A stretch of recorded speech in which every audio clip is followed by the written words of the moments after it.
Hey everybody, just a quick intro just to say, yeah, we're going to do another podcast this week. Probably a little bit shorter one compared to last week. Yeah, it's just going to be me, Sneaky, and Mastro. Maybe Psychoya joins later, but for now it's just going to be the three of us, and I'm going to hop into the call, so go. This Hello, you're now... one map. Hello, we are Hello now... there, Barrett. We I've are now done it. live. You've done it? I've done it. I think it's perfect. I think it's pixel perfect. Joel said I couldn't do it. Look at me now. C&D pixel perfectly. It only took a month. It's actually way harder than way harder than in memoriam pixel perfect. It's actually Okay. Well, we're now live, so if you want to tell everybody what you've been working on. so yeah, I wanted C&D in Wargroove too, but I also wanted it to be pixel perfect because the deco is so good on C&D. So yeah, I went ahead and did it.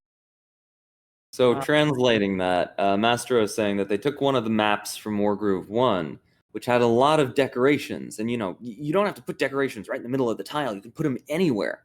And Mastro zoomed in and recreated the map in Wargroove 2 with pixel perfect identical placements of all of the complex decorations.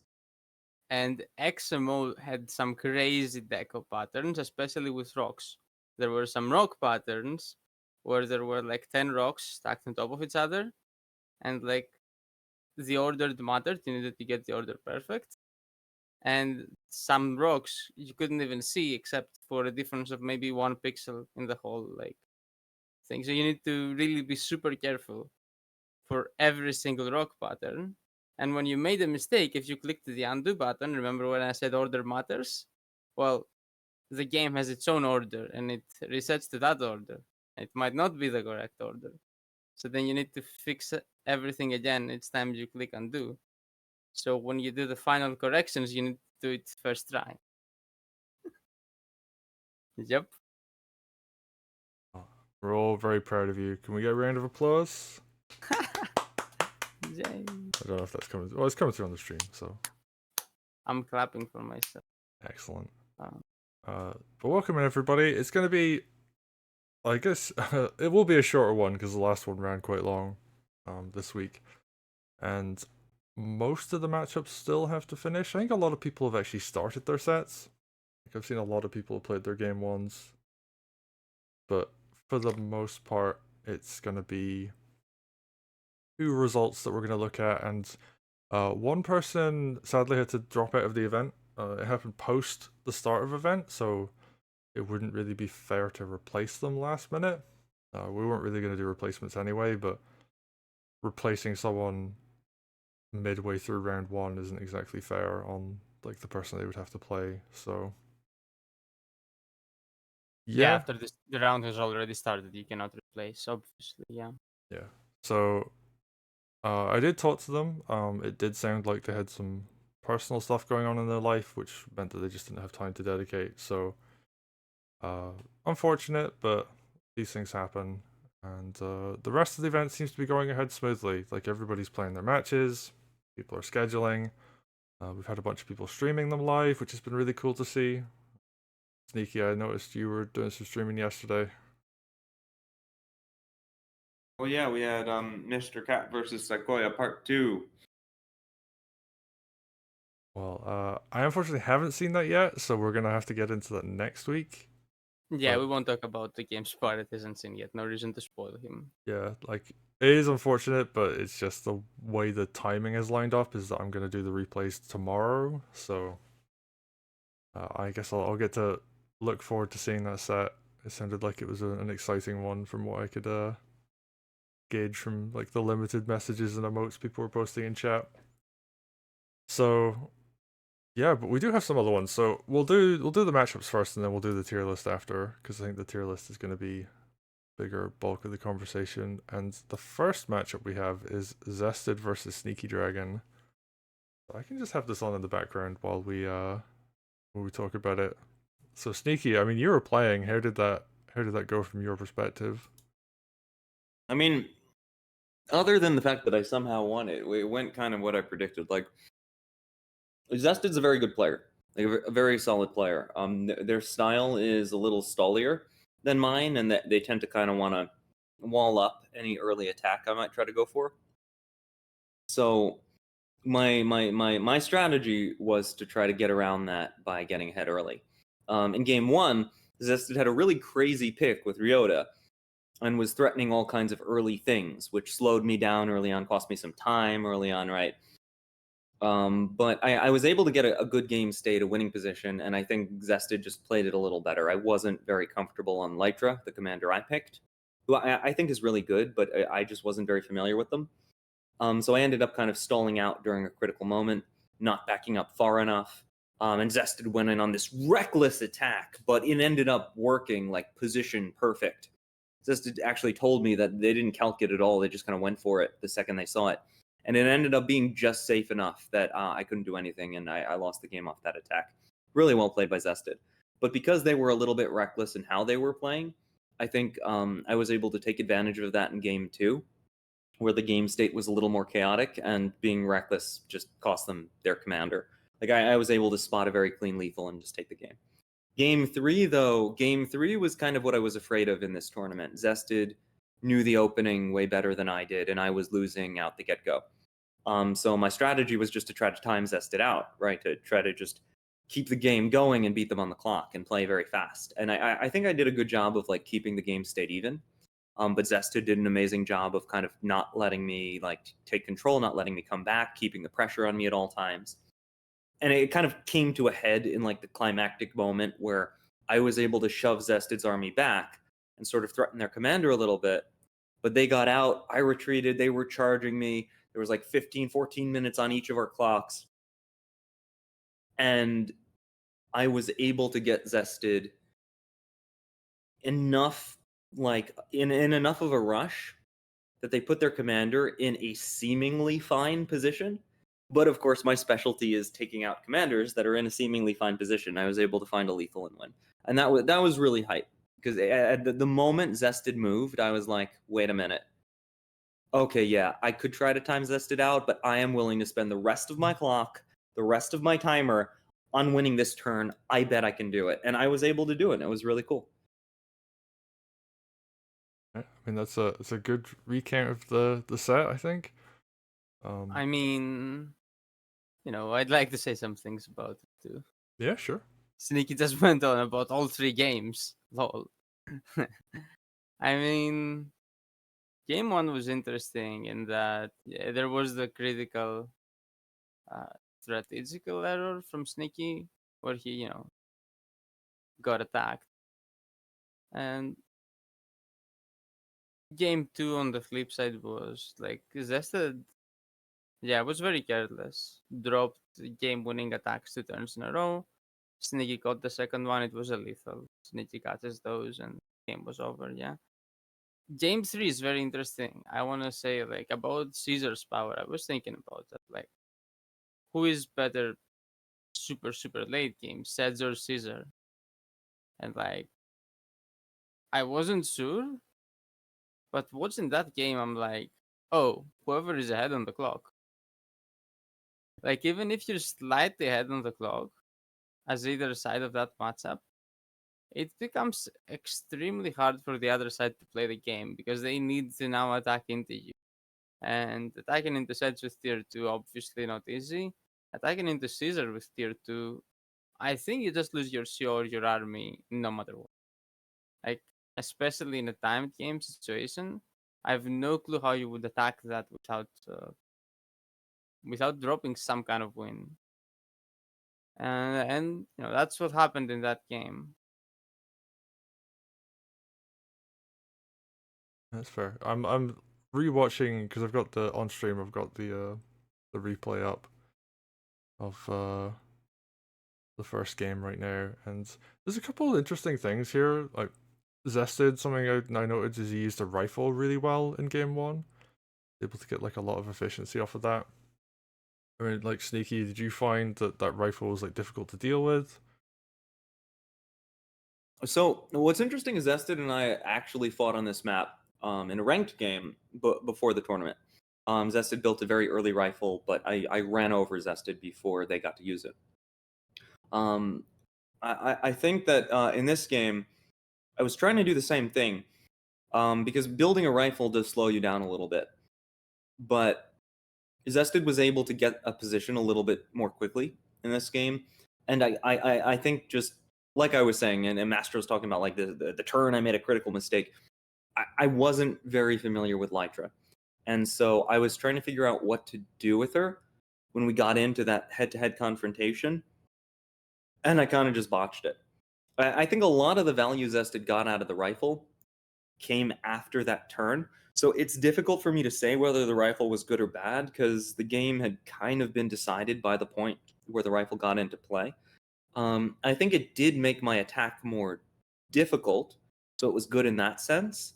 But I think we need to see more of the rifle on this map to make a determination. I think the rifle really started showing its strength when the game was kind of over. I mean, I think rifle is kind of suspect on headland. Like headland can stall, but it doesn't have to stall, and it usually doesn't stall. If somehow the game state has already become a stall, then yeah, I mean you might build rifle. But we see brawls more often than we see stalls, so just going blind rifle on headland seems really bad. Again, it feels like something. It feels like an adaptation unit. You see that it has stalled, and then you make rifle to deal with stall. All right, yeah, makes sense. But And yeah, I mean, I just thought it was like an interesting dynamic of like something that Zested was doing that Sneaky wasn't, and I'm curious to see how that's going to play out more as the tournament goes on. We're going to see like evolutions of different play styles that people are going for. Okay, let's go for for the next set now. We had Warble versus Envacam, and Sequoia picked Envacam here. That was very interesting. Wolfar, you mean? No. Sequoia picked Envacam to win. Oh, okay. Yeah, and I was certain that Warble would win because I had played Warble. But for people who, hadn't seen my set with Warble, maybe hadn't seen Warble at his best, there were some doubts. Like, can Warble play the clock? Sure, he's a very strong async player, very accurate, like an all-rounder. We knew all of that, but we didn't know if he'd be able to challenge a very fast player like Envacam in a timed format. Well, I knew because I felt Warble was actually pretty fast when I played him. But Seikoya hadn't paid much attention to that set, and it was also too little data, right? Single set, like whatever might have been his best days, right? But no, we saw that Warble was able to play just as well again, and do very well on the clock. He wasn't really in time trouble ever, if I remember correctly. And another thing, we saw very, very nice attacking games, which Warble plays quite a bit of Wolfar and some Greenfinger sometimes. This time, game one, for example, he was Wolfar, and it felt like a really, really classic Wolfar showcase. He went in for all those trades, and he got a very standard aggro game state in which Wolfar becomes really good. And then he was able to get high value grooves and dominate the game. Yeah, that's another thing. It's a lot harder to do that than it looks. Like if you're playing at this level and you pick up Wolfart and you just use your groove to do a little bit of damage here and there, it's really easy to fall behind to a superior groove or a bigger game-changing tactic. The fact that Warble was able to use Wolfar's groove like that is actually very impressive because they had very, very well-timed attacks, very, very well-timed damage that mattered, not just, oh, I harassed a few swords and pikes and they just heal up. They tended to get a positional advantage out of it in addition to doing eco advantage and just kept it rolling until they were able to win the game. Yeah, and I think it's all about the strategy. Like, you need the specific game state.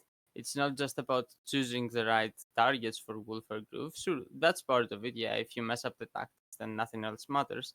But in order to like be in a position to hit the right targets with Wolfar, you need this very aggro, like low unit count game state, and you create this game state by trading a lot. And Warble was able to do that. He was able to impose his will and bring that game state to reality, let's say. And Yeah. then it was way easier to play Wolfer than it would have been in a different. Yeah, I mean, something I'm noticing about game one, so MVACM went for the dragon play, which is like, very traditional in this map for a lot of people. Like, I think it was Especially as Greenfinger, right? yeah, just Mhm. because you can make dragons so safe. Like, but Warble like didn't go for that option at all. Didn't even get like a witch. He just kind of fended it off with like mage harpy. Actually, just a lot of harpies. I'm looking at it now. Like, how do you feel about like just going for that kind of like heavy harpy style? I mean, personally, I'd prefer a dragon most of the time. Also, I'd say like against Wolfer, I wouldn't like dragon as much because Wolfer can insta kill it. Even though I do like it as Greenfinger, so this complicates the choice a lot, right? What if you really like a unit as your CO but not against their CO? In a way, I think it might have been better to flip it. Like Wolfer does the dragon, Greenfinger does the harpies. Um, both choices are fine though for both COs in the end. Like I'm just talking like slight optimization here. I think it really depends on what you're trying to do. Like, well, I guess it makes sense, right? We're playing a tactics game. You want to build units that suit how you plan to play the game, how you plan to attack your opponent, how you plan to defend. Building dragons, I always feel like dragons, and this is weird for me to say, are a really weak unit. Like, against a good player who's got a good position, they just get deflected. And the main benefit of a dragon is to waste your opponent's clock. Like, they have to think, okay, is this defended? Is that defended? Is my mage in the right position? But eventually they get a witch. Now they have a witch, which is more valuable than a dragon. It can one-shot the dragon. It can zone other air. And you've justified that witch and given them a mage and given them unit count. That dragon has to kill something or it's a waste. It's a big decision to build a dragon. I don't think it's just the default.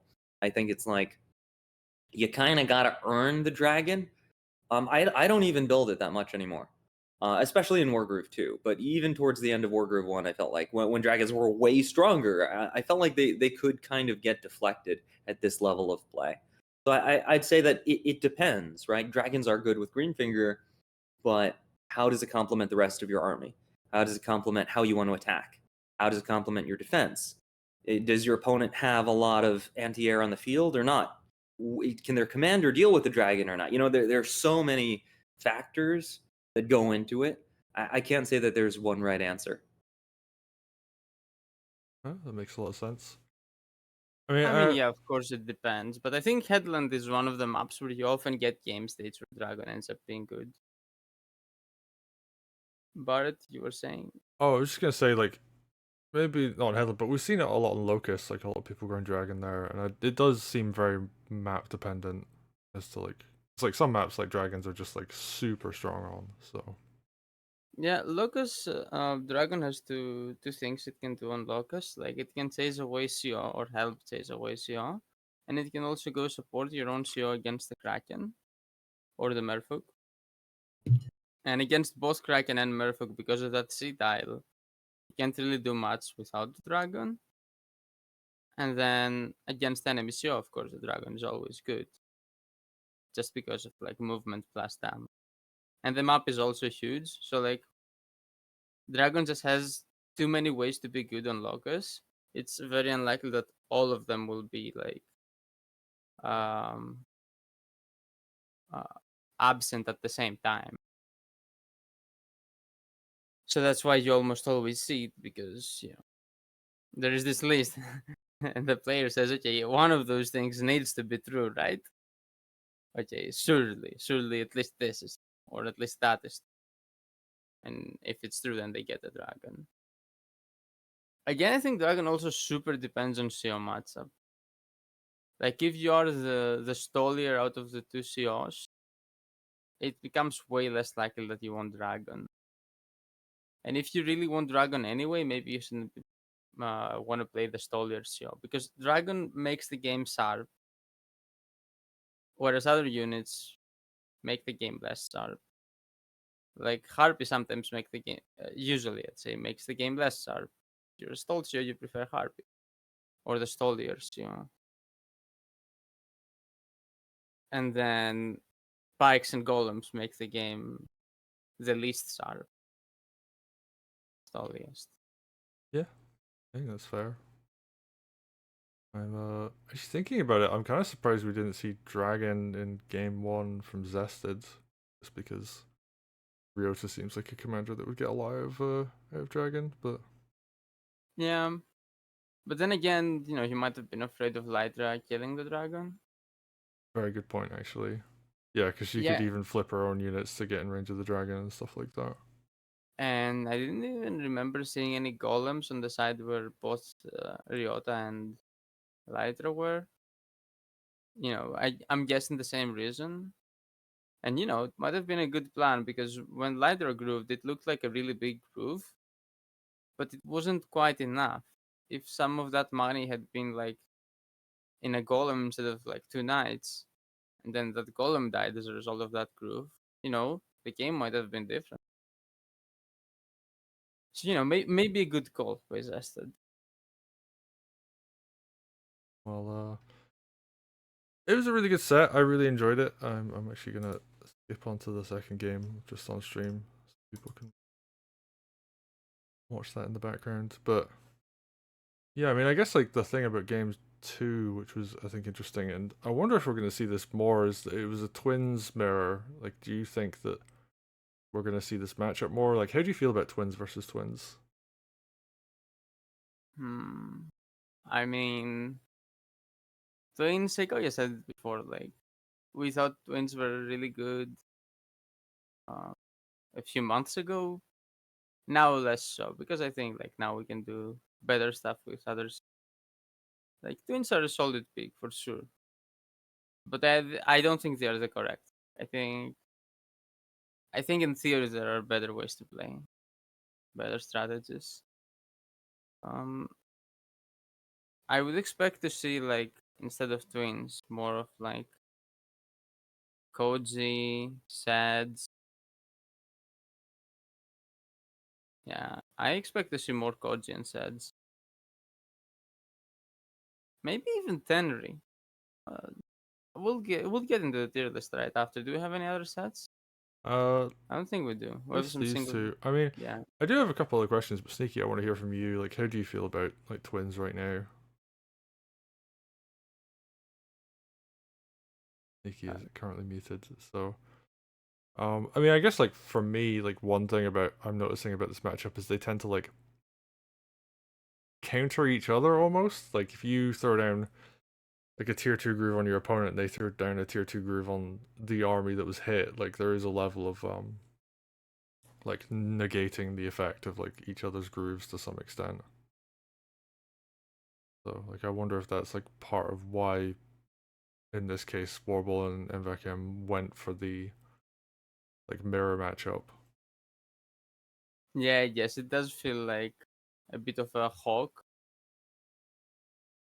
right? A hawk mirror in Advance Wars, where Okay. the joke is that the first to groove loses, right? Okay. Actually, I want to hear more about this.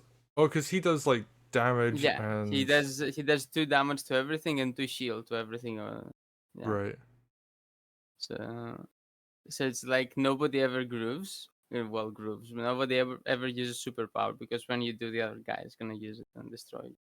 Right. So the only way you can do it is like you use it and then get a bunch of kills, and then they can't heal those. That But makes sense. it's very funny. Uh, but twins, they're not as bad, let's say, because it's localized with twins, right? So you could just make it elsewhere, or you could do tier 1 stuff. Yeah. And I So guess it's like not. something I'll skip to like further on in the video at this point. So there was a point when they both had their tier 2s down and like I just couldn't see what was going on like terrain wise, and I don't think the players could either. They both seemed to be really struggling. Yeah, yes, I got you said like this might have been the cause of the lethal. Like you think the wall tile is Yeah. lower than where it is, and then you get lethal. Yeah, I mean I'm That was showing it very funny. on screen right now. Yeah, there's like a wall tile there and you just can't see it. Um and it's like actually just ridiculous. Um I wonder if they're gonna do a patch to make the grooves slightly less obnoxious on that front. Yeah, I was saying like they have like this aura color, something like the emerald crystal color, and I don't think that's needed very much. I think it's enough to have um the fire or water thing, which is like at the edge of the tiles, which is how it was in Wargroove 1, right? It just had like the effect on the edge of the tile. I mean, it did have a tiny bit of shading on the tile itself, but it was nothing like what it is like right now. Yeah, it's very intense right now, and I think, oh, I wouldn't want to play this game as like someone who is like visually impaired in any kind of way. I mean, I have bad eyesight, but like, I can wear glasses for that. But if you have like something a bit more serious, then like these grooves would be absolute hell to play against. Yeah. Like it's bad enough for people that seemingly have like good vision and seem to like already know the groove well enough, but yeah. Oh, like you're gonna So, see people like checking the other corner of the map to like look for the way the symmetrical terrain is. oh yeah, yeah, I've done that, but now when I play versus or as twins right now, I just mouse over the terrain because it has Yeah, that window that pops up on the corner where it tells you what terrain it is. That's the most foolproof way of doing it, I guess. very true. But you shouldn't have to do that. Mm, Yeah. okay, before going to the tier list, let's talk about the DQ a little bit. Uh, Oh, so I have a map question, but we'll talk about the DQ first. okay, So so did Derek say anything? so I don't want to go too much into it because it sounded like he didn't necessarily want to talk about it. Um, but I did ask, like, was he okay? Like, what was the reason? And I didn't really get much out of it. It was just a kind of, it sounded like something had happened in his personal life, and Yeah, that's fair. it sounded like I asked, and I mean, I said this on my stream the other day, and I'll say it again here, like if people are going through something, you can always reach out. Like I might not necessarily be able to like help or do anything in particular, but if you just want someone to listen, like I am always available. Well, not always available. That's a really bad way of putting it. Like I can make myself available, I guess is the way I'd put it. And like I won't necessarily be like a therapist or anything like that, but if you just need someone to listen to you talk about something, then like my DMs are open, people can message me about stuff. Um so yeah, like I guess I'll just put it that way. But I don't know how So yeah, serious it was. Barrett's carrying the community in the therapy department too. I Oh, mean, but yeah, I mean it's just a case of like if it is something serious, then it's something serious, and yeah, um sometimes you just can't play. yeah, and sometimes you just can't Uh, play. Like it could just be like they're busy for the next 3 weeks or something, and just aren't available, which is unfortunate. And sometimes things in life just happen too. So yeah, yeah, they had to DQ like completely from the event, not just like yeah, round one. and I did ask them, and they were like, they were clear that they wanted to be DQ'd from the event entirely. So um, it is unfortunate, but yeah, like So I said, let's these see things how that happen. influences the bracket because they were favorites to win. Like I'm a strong favorite, I'd say, in the round one Yeah, months. I can even get the bracket up on stream in a second. Yep. But I mean, the one thing I will note is that their lower bracket round opponent was going to be MVAC-M.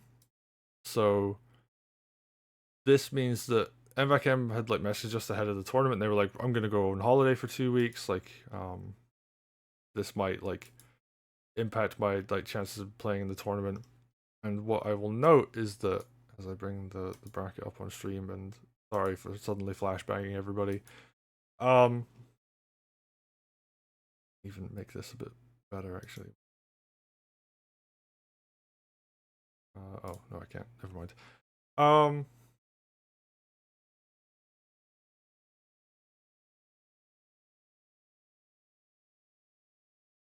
Yeah, so Mvakam won't need to like rush to play his losers round one set. He Yeah, got a so bye essentially. yeah, Yeah, so that 2 week break isn't gonna affect them as badly. yeah. So Mvakam will have plenty of time to go on his whatever it was, vacation or something, then come back, recharge, then prep a little bit even Yeah, before playing his next match in the losers round two. So yeah, we won't see him for quite some time, and he might be a lot better when we next see him, because he was still kind of rusty, kind of washed, and he said against Warble. A vacation and some more prep time is something that could fix it. yeah. A small vacation and a big one just gets you more washed. Lol. Oh yeah, but yeah, I mean it'll be interesting to see, and it kind of, I guess it's like the silver lining, right? Is that MVAC-M gets a little bit more prep time for their second round.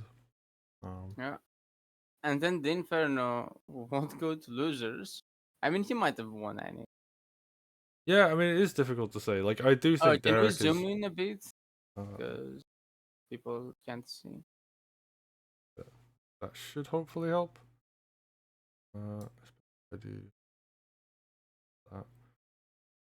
I mean, like I can't make it much bigger, unfortunately, but Yeah. I do think that. Get rid of that. I'm interested to see how the Inferno and Warble will play out. I guess is what I would say. I think Warble's the favorite in that regard, and we'll do next week. We'll go over all of the matches that are coming up. But Yeah, I'm the excited. Inferno, unlike Jen, I guess, in a way, like was able to avoid Derek, but will not be able to avoid Warble, who is like about as good as Derek, maybe even a bit stronger. I'd say some people might disagree, but yeah, certainly Warble would be the favorite here. Uh, and I think that's all we got for now. Yeah, another set has started. Yeah, this One is was completed. See, yeah. we'll I'll see. avoid looking at the one that's been completed at the top. But Yeah, we'll see tomorrow, right? yeah, have you played Disobeyed yet? Nah, I wanted to give him some time to prep. So I've messaged him, I've told him, you wanted some time to prep, so now you message me. Like, that's my first message. Like, it's on you to send the first message schedule, basically, because you asked for more. So I'll wait for him to send the message now. Okay, I would say that you should probably message him today, just as I there is mean, only a week left, which means there's only one weekend to schedule with. And I again, I've know, sent. I consider that my first message. Like, you asked for time, therefore now it's on you to start the scheduling when you're ready for that. Right? I think I'm covered from a first message perspective. That. yeah, but I mean, I guess it's still worth following up, just because I know like Disobeyed has had some issues scheduling matches before, in particular with people who are from Europe. Just like the time zone difference is like pretty brutal. So, um, but yeah, I mean, I'm interested to see like Scar versus KHB. Like they need to check in and do their thing. Actually, they might have played their first game. I don't think they have actually. No, Okay, I don't think. but there are a And couple people that need to. Setsfan is still on vacation, but he'll Right. be back in time. Like in 3 days, he'll be back, Okay. so So he yeah. can make it. Barely, but he can make it. Yeah, I mean, he should probably, him and Sparky, I mean, I hope they're talking to each other. They should probably be Yeah, they scheduling the should match for probably after schedule in he gets back. advance. Yeah. But yeah, I wonder how all of this vacation time is gonna influence Seds, because he didn't get as much practice as I expected him to. Like, I picked him last time, and no takebacks, I guess. But like, I'm starting to really doubt my pick. Hey, Sneaky is back. Hey, Sneaky. Hey, sorry. Still Okay. not feeling that great. Had to carry something real quick. Oh, I was gonna say that's okay, but obviously, it's not. But And I get that. you get what I mean. I mean, Sneaky, you're gonna face the winner of Sparky versus Hedgehog. Like, how do you feel about either of those people? I don't know that much about Sparky. I haven't played Sparky that much. Sechun is a very chaotic player, but they're a player who does their best when they've prepared. And I think the lack of preparation could could make things a little more difficult for Sechun.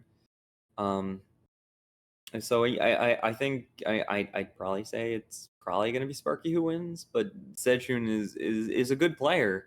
They're a very inconsistent player, but a very good player. Like I could see either person winning. And how do you feel about facing the winner? Well, You when didn't we find out expect who the it. winner is, maybe I can answer that, but I don't know who it is yet. I mean, you didn't expect to get here, but I'm starting to think, maybe Sneaky wins again. Why not? I didn't win last time. What Oh, you you mean the round? Yeah. Yeah, I don't even know who I'm fighting, let alone yeah. like how We'll they see. play. So we'll see the match, and then we can talk more about that. That's fair. That's fair. Anything else, or do we move to the tier list? Because we'll probably spend quite some time on the tier list. So I guess the one question I have left, before we go to the tier list is: are we gonna see Headland as the first game of every set? Well, that's actually something I wanted to talk to you about. I think that there are too many bans in the first in the first banning, because too many map bans. It's something I realized when Zest and I did the coin flip. I won the coin flip, but it felt like I really lost because the person who picks the first map has two maps to choose from, right? So your opponent can kind of use this to ban force you a little bit. It should But be then 1-2-2-1. say again. The Oh, map ban should be 1-2-2-1. So like the person who bans first bans one. I'm very sorry. I need to I'll be right Okay. back. Okay.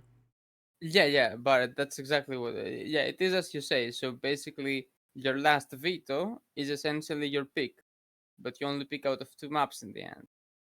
So Yeah. your opponent can kind of force you into, picking one of two maps. And it feels kind of bad, yeah, because even your own vetoes, your own previous vetoes now kind of work against you because you've basically given up information, right? And Yeah. then you're forced to pick between two maps. Uh, so it's basically kind of all around worst picking map, especially when your opponent gets to pick sides, which is, a bit of a buff in itself. Yeah. But yeah, I think the person who picks maps should have like the veto advantage. Anyway, it's an interesting system. We haven't done it like that before, so we might as well keep it for this tournament. I mean, I think it's too late to change Oh it yeah, right yeah. now. It's too late to change mid tournament. I mean, the main thing is that I've seen this system because I mean my background was Smash before this, right? And like some of the platform fighter games, and I had some StarCraft before that. And actually more recent between Wargroove 1 and 2, I did some other strategy game stuff. And typically the way it would work, it's difficult because like I've seen with StarCraft, for example, the way they'll do it is they will veto down to a certain amount of maps, and then they will pick those maps ahead of actually beginning. Which is something that was brought up. I wish Psychoya was here actually, because I think Psychoya was the person who mentioned it to me. That system is, I mean, it's fine. I think it works as like a picking system. It's just different to what we'd done before, where it's just like you just pick the first map and then like loser chooses from there, which is like the more like Smash community way of doing things, and I like it worked there. So it was like that's kind of like why we carried it on into Wargroove Yeah, one but originally. But speaking of Smash, like in Smash, maps don't really have TA, right? yeah, So it's only about balancing maps for player and character preference, right? So what works better with your yeah, character and what you feel more comfortable on. So in that sense, the balance thing is for both players to have an equal number of vetoes. But here we want to give an advantage to the player picking the map, because then they have the disadvantage of not picking the side. yeah. I So mean, I guess this, like the thing there is that ideally there just shouldn't be a significant amount of turn advantage, and obviously that's just like that's not going to be the case practically, but in theory that's like how it should work. And yeah, it's the just community is just too small. We would need like 10 times the size of the community to have like any chance of eliminating TA. It's just not a thing. yeah, and I think also the map size as well, due to like timer restrictions, means that we end up with smaller maps, which has more significant turn advantage. I know there's been some discussion about this in the past, but it's really difficult and it's really hard to build a rule set with the idea that like one person has an advantage over the other over like particular aspects of things. Um, I mean, I think it was fine before, where one person just picked the map with maybe one map ban or two, but one person just picked the map. And so that was a clear advantage to be the one picking the map, yeah, I mean, just as it was a clear advantage to be the one picking the side. And then, there was some map bans, but yeah, I think you're right. It wasn't just like a. I actually really want. Oh, because it was an even number of maps before, so odd number it made sense to have like both players essentially ban 3 maps each, and then uh like the. and But I yeah, think the ordering is what does the damage. Like, because you need to veto some maps in advance as the one who's going to pick the final map. So this gives up a lot of information. It's actually disadvantageous because if it's front loaded, if your opponent just vetoes all the maps they're gonna veto, and then you just pick the map, that's way better for you. You hide the information. Like, let's say they want to veto 4 maps, but then you happen to veto one of them. Now they don't have to veto that map, so they can veto all their 4 maps they wanted to veto, right? yeah, Whereas before they would need to veto 3, and then you might pick that. You might pick that or you might not, but they wouldn't know which of the 4 you might pick or which of the 4 you might veto. So yeah, this gives you the information advantage as the map picker, which helps balance out the other advantage of the potential TA. yeah. I guess it's like it's a weird one because you're advocating for something that is like less fair, but in a way that counterbalances another thing that's also less fair. I mean, it's also what we've done until now. Yeah, We've been doing that forever, and it's just it like made sense because of that. yeah, it's just like I mean I get it right, and I actually think like you make a really good point. It's just like it's very counterintuitive for me as like a tournament organizer to hear someone say we need a system that makes one aspect of like the band pick less fair so it Yeah, we need this to counterbalances. be unfair because we can't make the other thing fair, so might as well have both of them be unfair, Yeah, right? and like it's funny because I wonder if like let's say we had a map pool that didn't have any turn advantage, like would you then go back to like this system that we're using right now?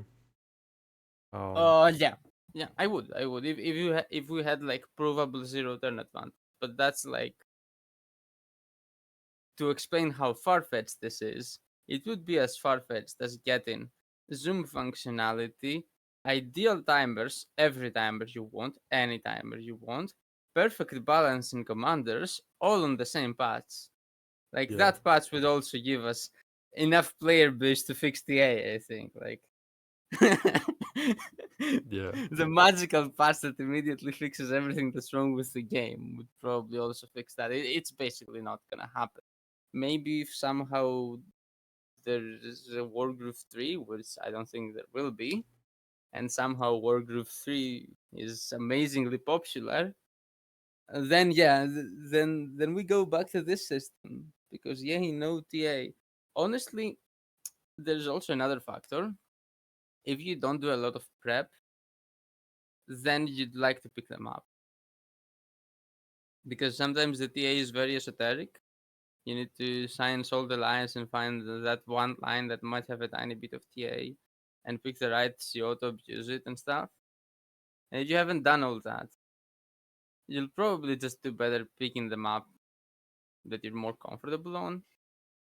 So like it ended up being that for most people in previous tournaments, it was better to be the one picking the map.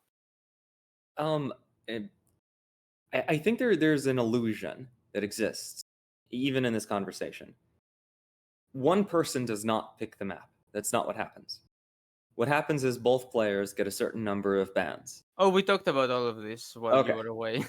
All right. Sorry, I was incapacitated. Can I give you a quick recap of what we said? Yeah. I don't want to lag the stream. Barrett, is that all right, or should we move on? Yeah. Keep it brief though. But yeah. Okay, so basically, like old system gave an advantage to the player picking the map, which would counterbalance the advantage of the player picking side because there is always some TA, or there might always be some TA. In Wargroove, we don't have the players to like perfectly guard against TA. Mhm. But this system, Barrett was saying, this is very counterintuitive. This system is like in and of itself more balanced because both players get the same number of vetoes, right? But then the player who's not picking the map, right? Although again, nobody's actually picking the map. Basically, the player picking Yeah. the map is the one with the last veto, but the player with like not the last veto, the player with the first veto, is picking CO first, and then that's picking position and CO first, and that is still an advantage. So now that we've completely balanced the map pick system, let's say, we've still maintained those the unbalanced position system because there's gonna be some TA somewhere. So it ends up being less balanced than before because actually having an unbalanced map pick system counterbalance the other balance problem basically, and that's really weird and counterintuitive.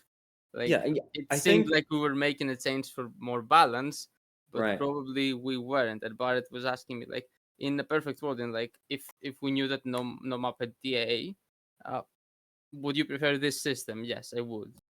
But because that's like not possible with our player base, we can't perfectly test and eliminate all TA. I think it's what we had before is better. And what we had before is the way I explained it is yes, even with what we had before, essentially both players just veto a certain number of maps, right? But it was front loaded. Like one person vetoes all they can veto now, and then the other person vetoes all they can veto. And the reason this is more advantageous for the final vetoer, let's say, is because you don't give away any information advantage. So let's Hmm. say the other guy wants to veto 4 maps, but they can only veto 3. But if you're vetoing a little bit at a time, then you might veto one of the maps they want to veto against you, and then they don't have to veto that; they can veto all 4 as effective. Right. Yeah, that's true. That's So, true. so that's how this is balanced, Yeah. No, I exactly, completely kinda. agree. That makes But it sense. it shouldn't be balanced. It should give you the advantage Yeah. because Yeah. you're gonna have a disadvantage later. Yeah, So absolutely. Like I'd even say if we were just to make one small tweak, I would say player B gets one less veto at the start of the set, and player A chooses from 3 maps. I would say if we would make one tweak, it would be just player B just vetoes all their maps immediately, and Hmm. then player A immediately picks. but we can't change in the middle of the tournament. And Yeah. I think it's still fine because I talk about like, oh, TA is an advantage and picking the side is an advantage, but it's all an advantage if you've done like a lot of theory and know all the esoteric It's lines and not an stuff. advantage for me. Yeah, but if you don't, like for the majority of players, for people who don't go super deep into opening theory, it's actually better to pick the map. So for all those players, it's gonna be more balanced now. Only for basically me and Psychosia and potentially 1-2 other people if they do lots of prep, will it be like just straight up better now to like be the one with Who no, loses the coin flip? yeah. Losing the coin flip is the best situation currently. Yeah, but only if you've done like godly prep. Otherwise, being the person with the last veto might be slightly better because still you have the final say on the map, and you know they can't completely trap you. So if you don't have amazing prep, just being on the map you're more comfortable on tends to be stronger. And most people historically have preferred it. Even like really strong people, like Zeronix for example, prefer to pick the map. Um, I think Sue also prefers. No, Sue might prefer position. I'm not sure actually. Zeronix for sure preferred to pick the map because he wanted to be comfortable. Yeah, openings matters. He was good at openings too when he was prepped, but you know he was more like, whatever. We'll play the opening, and then I want to be comfortable on the map and crush you, regardless of what happens in the opening. I want to outplay you later, so you know I can do that more easily if I'm more comfortable on the map. Yeah, it's it's just like really. I mean, you said counterintuitive, but it really is like it's just like my goal as a TO is to create as fair an environment as possible. So, uh, when I think about like rule sets, it's just like how do I make this more fair for people? But it's just in this case, it was just like no, like it being less fair actually was a better system in a lot of ways. So But yeah, it's no big deal. It's really minor in the end. Like people stress a lot about openings. I'm a big culprit. Like I always talk about openings. I made it so important. Oh, this guy made a mistake in the opening, but in the end, like one mid game mistake, like dropping some material mid game. Wow, now the opening doesn't matter. One strategical error, like playing like the aggro show when you're the stalled your show. Wow, now the opening doesn't matter. um, Like opening only matters when people play really, really well the rest of the game. Or when it's a very huge mistake in the opening and then it super snowballs, but that's less common in high level play than people like to. yeah, I guess I'll just like go back to like my original point though. Is like, do you think this is going to result in a lot of people just picking Headland game one? I mean, I Like, don't think it has to do with with the map bans or anything. Island is very popular, so we'll see it a lot. And if we see it a lot, we might also see it a lot game one. Uh, there are other maps that also say game one. Like I don't think Headland is gonna be picked every time. um, But it's just one of the popular maps. I think that's all there is. yeah, Probably the most popular map. Everybody's comfortable on it. Like it's very hard to justify vetoing Headland. Yeah. I think that's what it comes down to. Like people are gonna veto other maps. And you're gonna narrow it down to 2 maps. And What if you else don't are you like gonna the do? other one, you pick Headland. Yeah. Yeah. Yeah. Then since player B has so many bans, odds are you're not gonna like the other one. So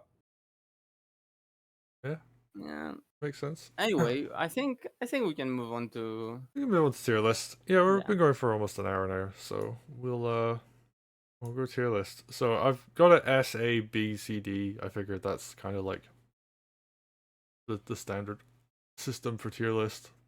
Um, obviously, we can just put Merciful at D. I mean, that's like a pretty safe I choice, mean right? the meme is that Merciful is like SSS tier, right? Yeah, but 100% win ratio. But we're going for a more functional tier list right now. yeah, So effectively, we have 4 tiers to play with. I think that's fine. Uh, might not be. Maybe we'd like more tiers, but we'll see. Okay, so S for sure is like Vesper and Pistol are S for sure, and we can discuss order and stuff after. But I think we can agree that Vesper and Pistol are the strongest right now, right? Sneaky?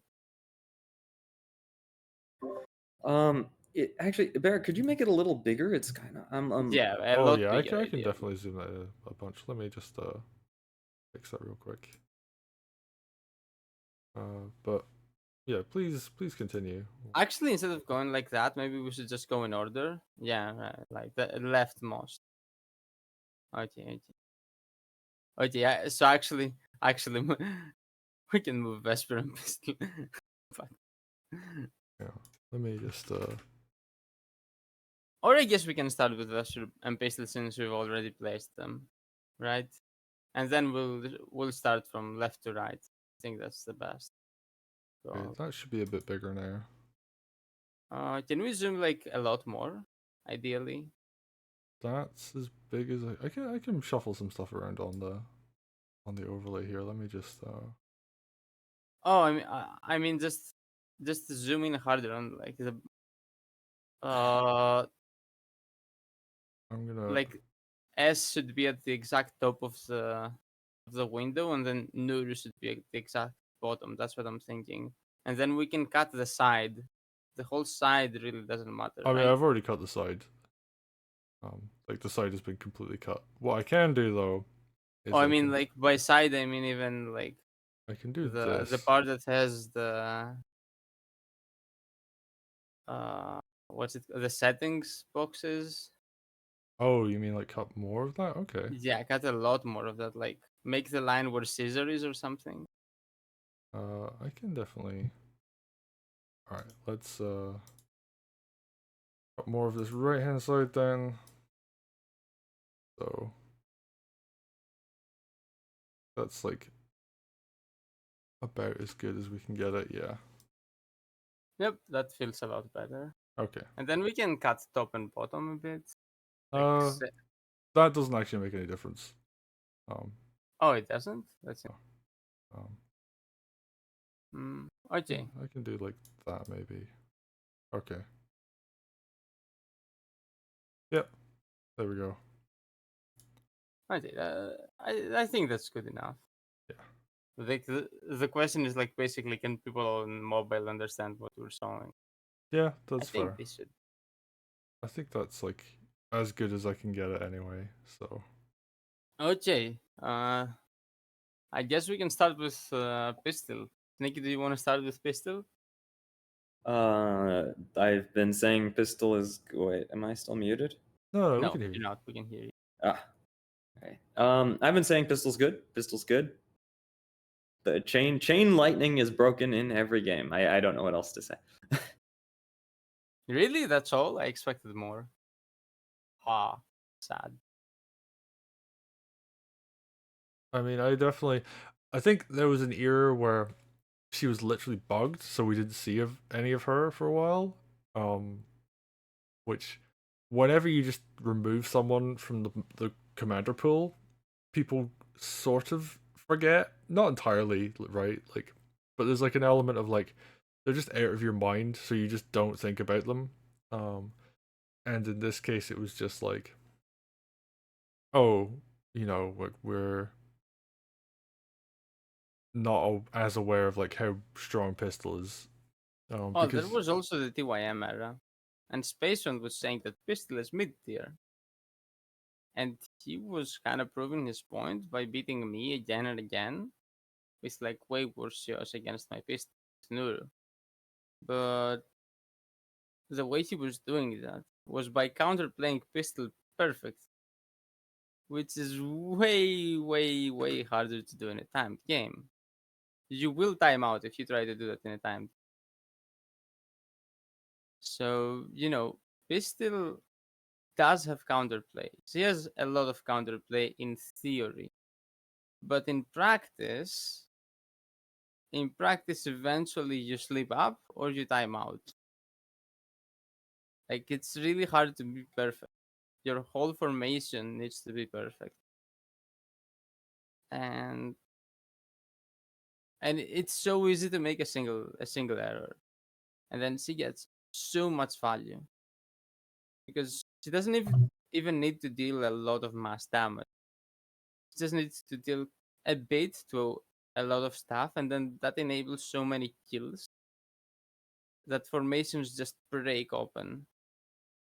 And Yeah. then Wargroove just has high base damages. Like attacking is already pretty good. The reason why it isn't is like very, very correct and proper walling. And Pistol destroys all your walls. She makes a bunch of one shots and then the formation collapse. Now Put it this way. I'm sorry, go ahead. there are some pitfalls. Like if she doesn't do it correctly, she might open up suicides and get lethal and stuff. But like she can do it quite safely all the time, either by using her own units or village and stuff. So like the pistol player uh can even avoid those pitfalls, and then you have even less ways to counterplay her. Like the way I see it, grooves change the game in a very fixed way, and they let you violate principles of the game. For example, Sigrid can violate any wall and destroy a unit from one side. Sigrid can violate harassing the commander without needing to heal. Very, very simple, isolated, predictable. Sedge can violate a commander can only move once, right? And everybody with a groove can violate the rules in a certain way, and they change how you play the game. But Pistol violates the rules in a really big way. Pistol says none of your walls work anymore anywhere. The correct way to make a unit formation is now incorrect. Pistol just breaks all the rules and does massive amounts of damage while doing it. I mean, either or. She either breaks the rule or she really punishes you if you try to follow the rule anyway.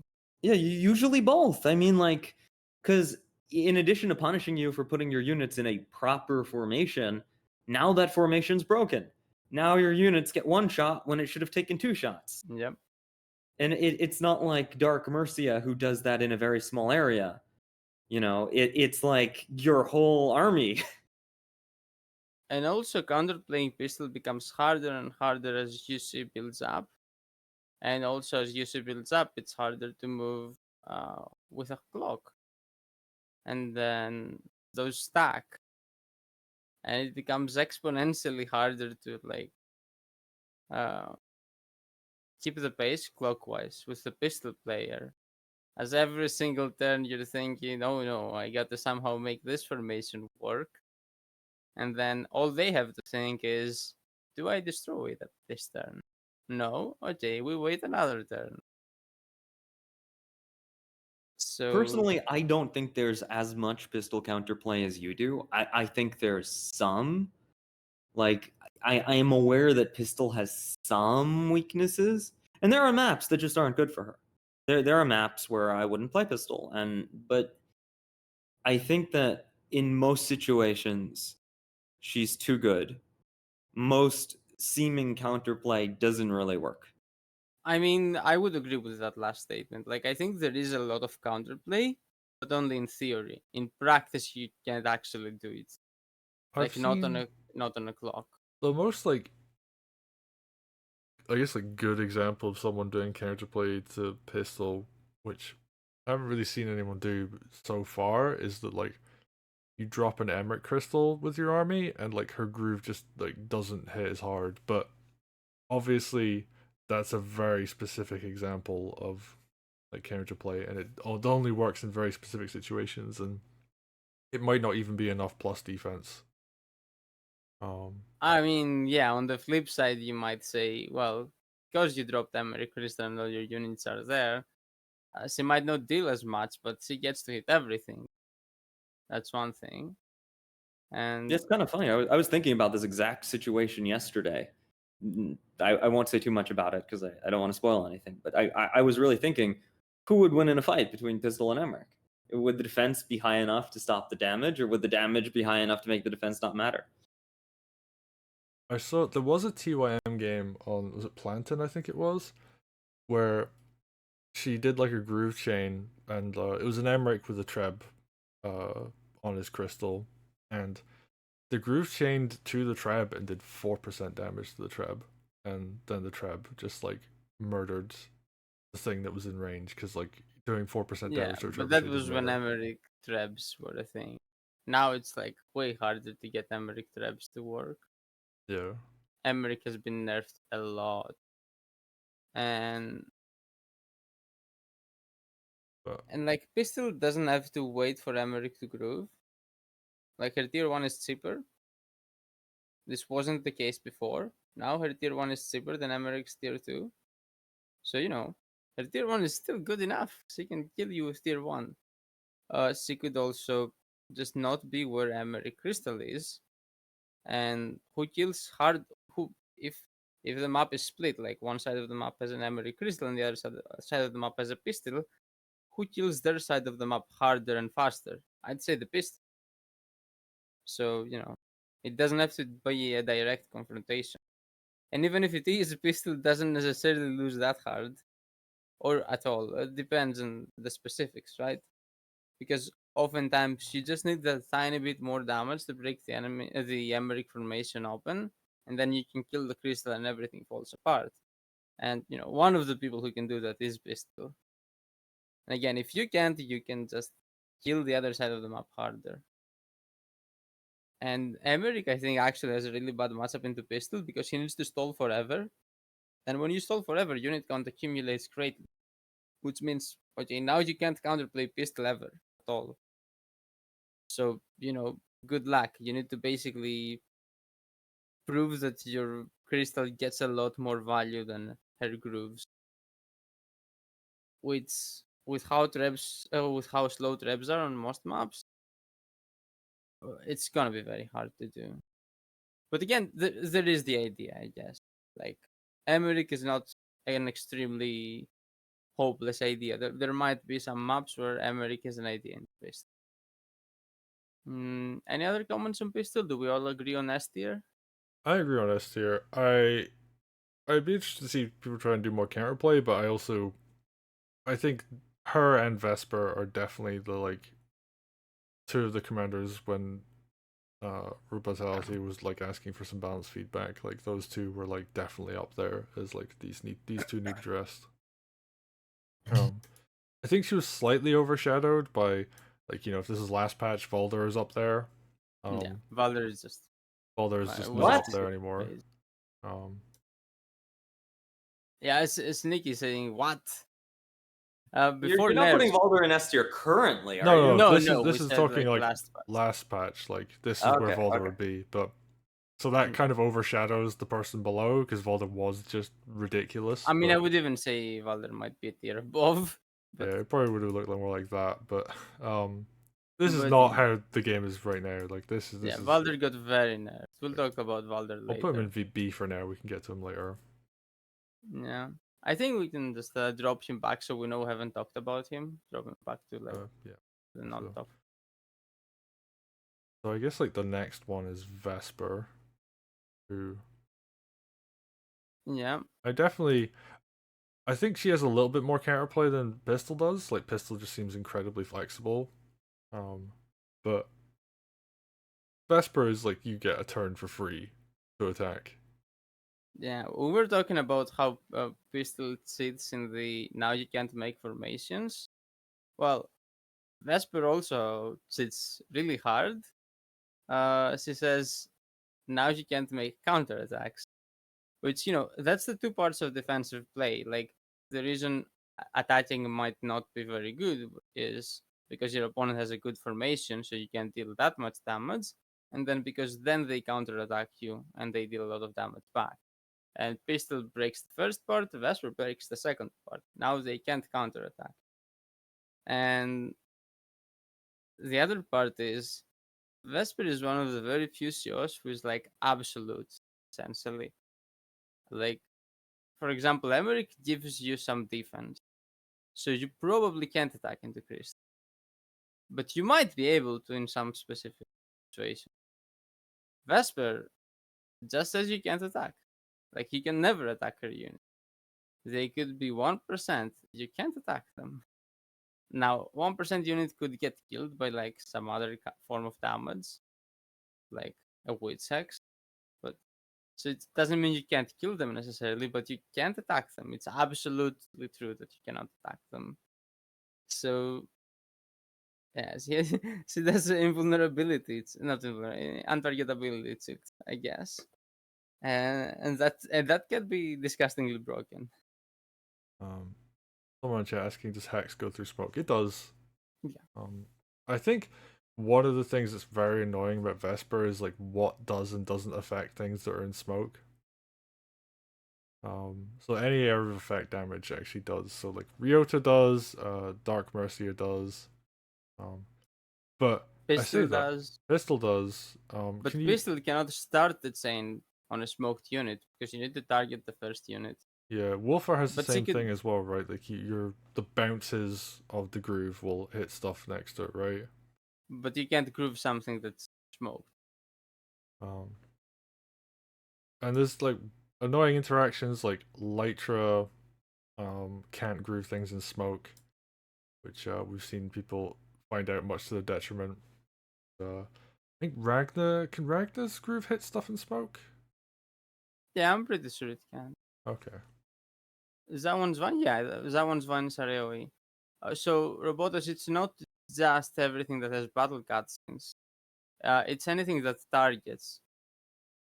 Again, not anything because Frog can pull, I think, and Frog targets. So Frog is the weird exception. But like Wolfer Groove doesn't have a battle cutscene, but you can't Wolfer Groove something that's inside smoke. It can't be the unit you punt. You can land something in smoke, and then this will deal damage to the smoked units around it. But you can't groove something that's under smoke. And the same with pistols, you can't start a chain on a smoked unit. But she can she can just use a village, for example, that connects to the smoked units or some other unit in Vesper's army that's not in smoke, or just one of her own units. Sedge also can't attack. Yeah, yeah. I don't think Sedge can groove smoked stuff. I haven't actually tested, but from what I understand, Sedge's groove targets, so it shouldn't go through. I'm actually not exactly sure about that. We should test that eventually. But also you don't really need to test that because Vesper will probably be permabanned. Like the ability is too good. First of all, the funny thing that Vesper can do now that there is no RNG, if she ever night crits your HQ and has another knight in night crit range, it's just over. Like she can just build a line with groove and it's absolutely over. You cannot stop it. It's like what twins used to do in Wargroove 1, except it's way easier to do. Like the moment you get a night crit on HQ, you can almost always immediately end the game. You could also trap Sios, get other 2-turn attacks on HQ, or just get big army attacks where you kill their big units with your big units, then you just press smoke, and now they can't play the game. And there is also the invisible value. Because of this gigantic threat of groove, it's very hard for the opponent to step forward once you've charged, and even before you've charged, when you're close to having groove. So yeah, you're making your opponent passive for the whole game, and when they misstep, you take a bunch of material away from.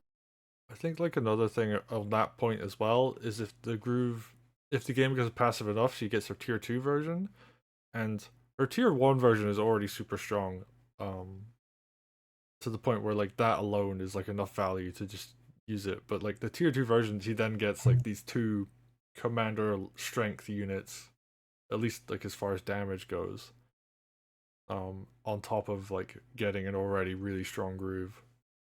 Well, it's always better basically to just press to tier 1. Yeah, but like if it does drag on and you do get the Yeah. opportunity to tier 2, it's just like, oh well, now I get this nice added bonus. And you talked a bit about counterplay. I think the opposite is true. I think Vesper has way less counterplay than Pistol, but that's just in theory. In practice, you can't do the Pistol counterplay. You can do the Vesper counterplay.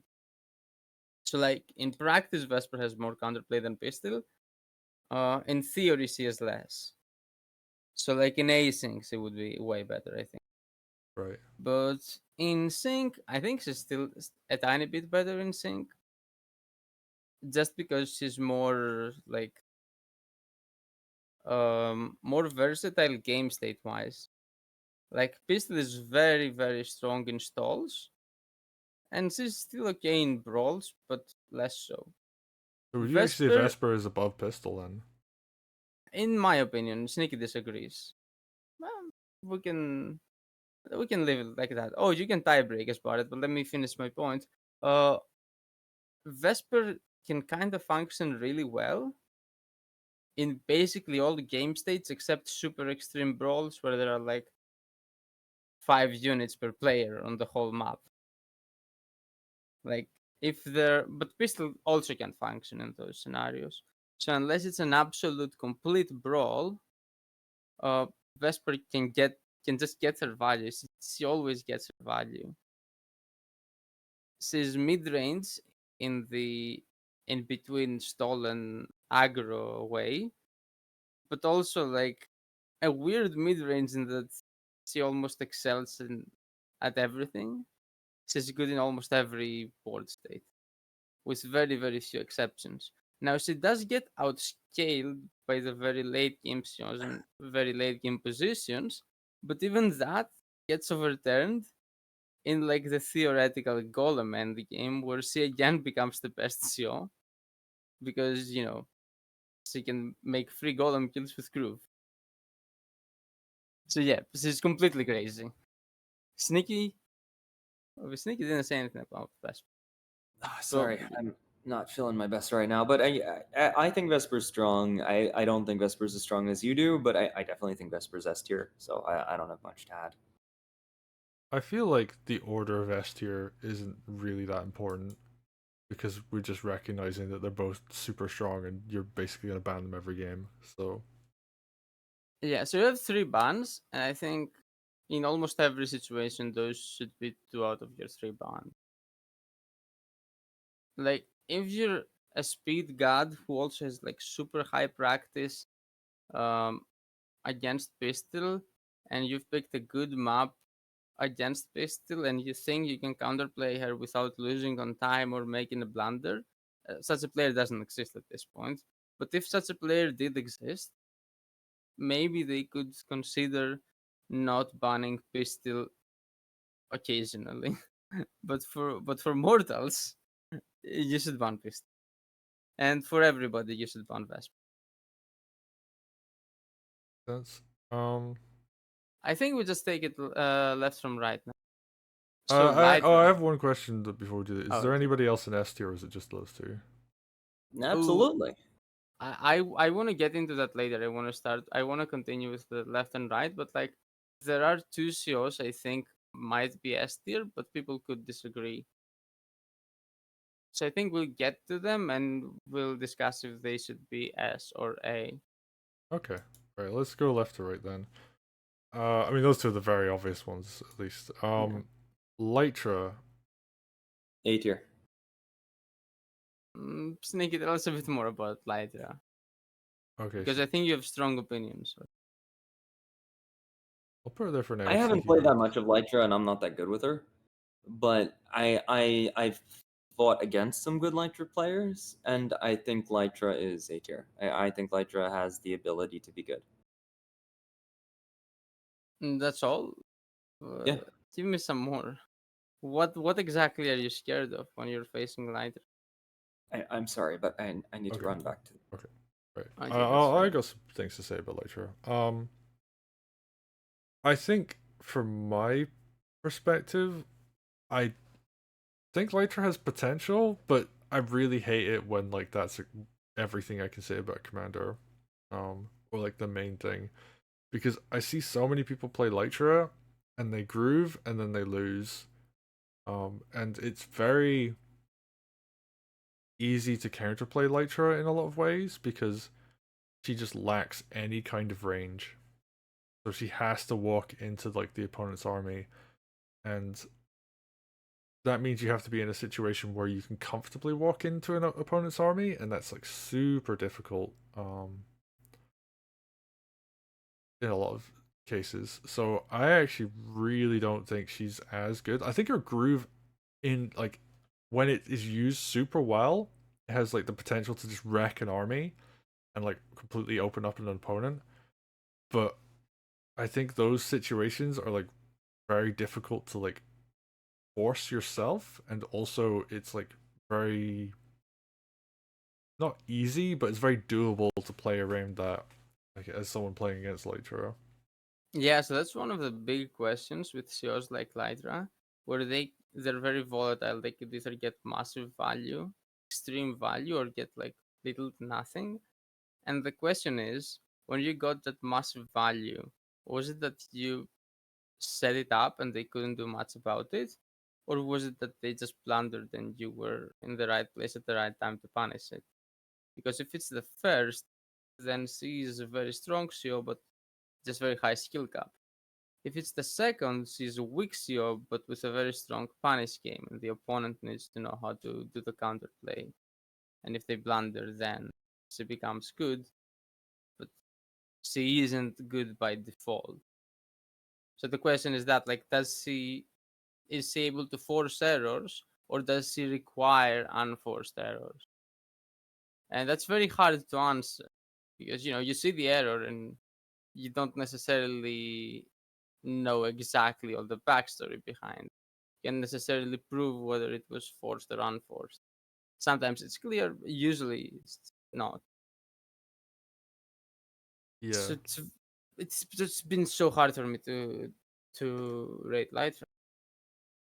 like I personally would put her at like the top of B tier, like just because I think she has like a lot of potential to be very explosive, but is also like really volatile, which is not ideal.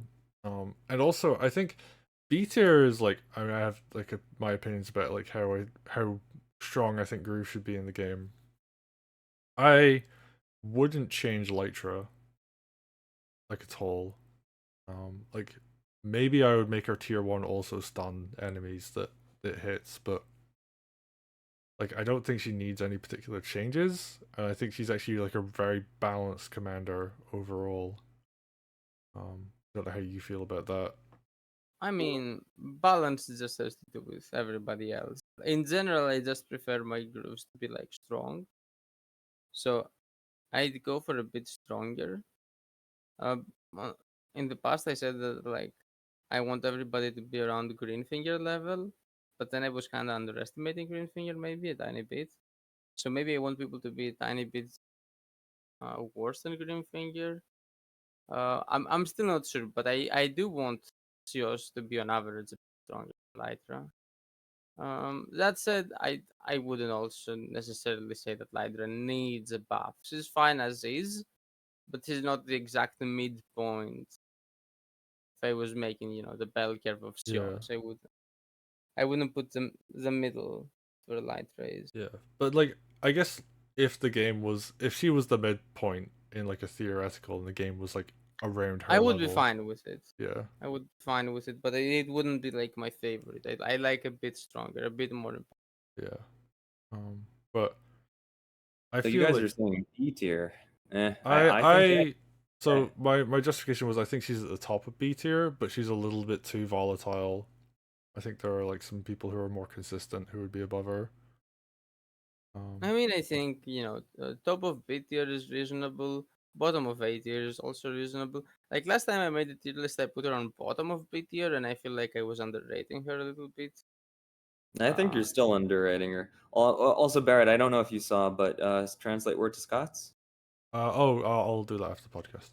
Okay. Um, yeah, uh, this is technically a live stream, but we're basically making the podcast, and then yeah, after we can do it. yeah, we'll do the other stuff after. So Yeah. I mean, are So people generally okay though with Lighter top of B, bottom of A, that kind of area? I think that's fair for now. We'll see after we put the other people into, because we might want to change some stuff in the Oh yeah, end. we can always shuffle after. But I definitely think she's strong and she has potential. But I think there have been so many times when I've heard a commander has potential in the past, or just like in any game when people describe something as having potential. Yeah, and we haven't really seen big results from Lytra. That's another thing. I've also seen a lot of Lytras just lose or get zoned out and be completely unable to do anything for the game. And the biggest Lytra wins we've seen in the opens have been in mirror matches. Also true. So, you know. I would That like to said, see. I mean, if someone could prove me wrong and like do really well with her. I mean, we definitely saw. I think it was Sigma did really well with Lytra. It was Sigma. a lot of people are just spamming Lytra though because they really like her. She's probably really fun to play. Oh yeah, like S. She's S tier in fun factor. Like Yeah. you can do a lot of really fun, crazy things with her groove. So, but So yeah, like Sigma, JHP, and Sedson have been spamming Lytra. Might not be Lycra. their Lytra Han. Might not be their favorite show. Like I know KHB would probably prefer Wolfar, which is the next show we're gonna talk about. But usually people ban Wolfar against KHB, so then he goes to Lytra. Mm, but yeah, also, how do you guys feel about Lytra tier 1? um, it's super useful in very specific circumstances because Yeah. I've seen people just kill a knight right off the bat. And And that's good, right? yeah, like on certain maps, like you just shut down your opponent's first knight, and it's like, oh, suddenly they just can't knock villages down for like that side of the map for like the next 3 or 4 turns. Yeah. Also, like, she's basically a little bit of anti-air, kind of. Like, she can kill an early Harpy or Dragon. Hmm. Yeah, Like, I've seen a bunch of people just whack Lytra with Harpy, get their Harpy killed, and then Lytra is happy about it, usually. I think the biggest difference is with Wolfar, you can choose not to enter the tier 1 and not lose your Knight or Harpy. With Lytra, there are situations where she can't kill it, and if you stay out of her range, she can't use her groove.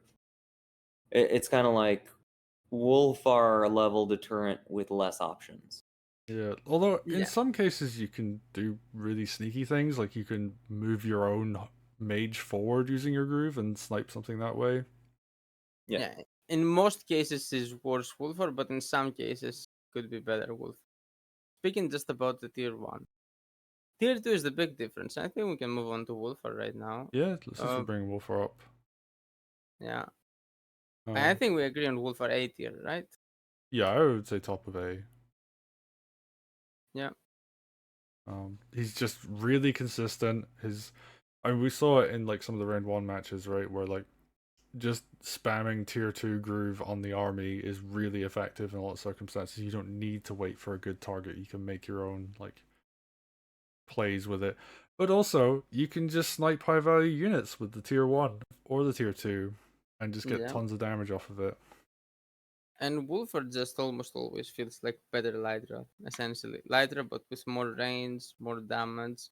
Like, okay, in some situations, Lydra might be better, especially in like deep late games, because he has like that potential like of multiple wall breaks on really strong units. Whereas, Wolfar, for example, could kill one golem with Groove, maybe do some damage in the process. That's his max value. Lytra could kill 3 golems with one group, but that's like it requires a very, very, very specific position. And in almost every other position, Wolfar just does more. Tier 1s are the same price, but Wolfar's is almost always better. And Tier 2, again, Wolfar almost always better. More versatile, crazy range, the whole map. And it's also cheaper even after the nerf. Lytra is 250, Wolfar is 200. So yeah, Woodford is like the classic aggro unga bunga Sion. Just like go all in. Um, he wants very few units on the board to get his max value. Wait, what's The the charge for Wolfar's tier 2? 200. Oh, that's ridiculous. Really? It's 200? It used to be 175. and it got nerfed to 200. I How thought do you feel I about thought they nerfed it more. I thought they nerfed it more as well, actually. I think we asked for a bigger nerf, but they just did a little nerf. I think it's 200. fine. Wow. I thought it was like 225, but I thought it was 250. I mean, I can't actually open Discord right now. If someone No, wants to check. I know it is 200. Oh, okay. I super know it. I do Like, it think the used to nerf be was 170. needed, though. I think it put him like that slight nerf was enough to make it feel like because before he would just get tier 2 every time, right? Like he would I mean, he almost still never use gets it. 2. True, but like I- there's like a little bit of downtime between the tier 1 and tier I 2. do like the nerf, but I don't think he was like super problematic before it. Like, I still wouldn't put him in S tier before the nerf. I would have put him in bottom of S tier before, and now he's top of A tier. I think it was like just enough of a tweak to just like put him where he should be. Just because like the tier 2, you would just always get it right. And now there's like a little bit of a choice sometimes. Like sometimes it is worth punting a unit, like a high value unit at times with the tier 1. So I don't know. I feel like it was a good nerf. I feel like he's in a much better place. You know, for as much as I was saying, you know, I kind of like where Lytra is like balance wise. I actually also kind of like where Wolfar is balance wise. Maybe he could get another nerf in the future. I don't know, but I mean, yeah, that's possible. I guess it's hard to nerf him again because there is no 125 charge. So the next nerf would be like to 250, which, I mean, he still would be A tier probably. He would have the same charge speeds as Lytra and still be better than Lytra because, you know, his effects are still better. I guess yeah. that could happen, yeah, to 250. Yeah, I mean the other options would be like cut the range down slightly on his groove, not like massively, but like, you could Tier just like 1 or chip tier away. 2? Maybe Because like nerf both by 1 or something, but I mean, That yeah, wouldn't matter, really. it basically doesn't, yeah. yeah, So tier 2 is like massive range. It's basically 24 range in a straight diagonal. In yeah, a straight line, it's 12, but maps are usually diagonal. yeah. Like the fronts are usually diagonal. So Let, most of let the me time you put can it. use diagonal. Let me put it this way: if Wolfar at 200 groove charge can use their T2 groove, everything B tier and lower needs a buff. Because that's just, I don't understand how Wolfar's not S tier with that. That's so good. A T2 groove in one of the most popular commanders is 200 mean, groove charge. I think it's wait. just like he's just Pistol slight. tier 2 is 225 and it's much better though. And Vesper tier 1 is 200 and is better. I think the thing with Wolfart is it's just like the people above him are just like that much better. Yeah, the people above him are broken shots, basically. Um, And Wolfar isn't broken. He does a bunch of stuff. He's extremely versatile, but he isn't completely broken because he at least needs his good game state. Like, if you stall Wolfar out, suddenly he can't get that much value. It's still decent value with tier 2, but it's not enough to outvalue some of the more stalled SEOs. Like, your Sedges, Pistols, Caesars outvalue Wolfar later on in the game if it stalls. yeah, I'll say this: I had yeah. Wolfar at S tier, but you've kind of convinced me that maybe he's A tier. I still think, though, that is an interesting number. It is. I'm also talking about like super high level play because Wolfar punishes mistakes like nobody. So if your opponent is making mistakes, like if somebody is watching this and if you're not a top player, Wolfar might be the best show for you. Mm-hmm. Because if you're gonna play like non-top player opponents and they're gonna make mistakes and drop lethals, like Wolfar will end up getting the most value. But it's again the same thing with Lytra, where like he doesn't force that value, he just punishes unforced errors the best. Like it's so easy to drop a lethal to Wolfar if you don't know how to not drop a lethal to Wolfar. Like that's a separate skill. You need how to not drop a lethal against Wolfar, both for HQ and for Sion. You need to make sure to keep your dragons and golems and probably even knights away from his. Um, you need to be careful about all those things, and you need to know how to stall the game. And if you don't know those things or don't execute them properly, he destroys you. But I think that's everything on Wolfar really. Like, Yeah, pretty much. But yeah, very high lethal threat, very tactical CO basically. He either wants to lethal you or take away key units. Like the very classic Wolfar tactic is he builds a dragon and then he punts something to kill your mages early on. And you probably don't have many mages. You might only have one mage on that front, and then after your mage is dead, the dragon has a few free turns, and that's massive value. And then he grabs all the initiative and a bunch of material and Nikon and wins from there. Again, he enables tactics like that, classic aggro play. So Wolf okay. Moving Rom. on then, Rom.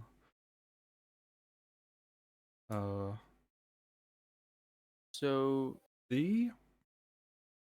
yeah, I'd say C tier. Like Rom is,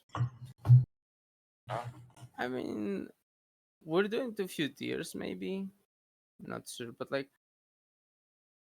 Rom can do stuff, but it feels so niche.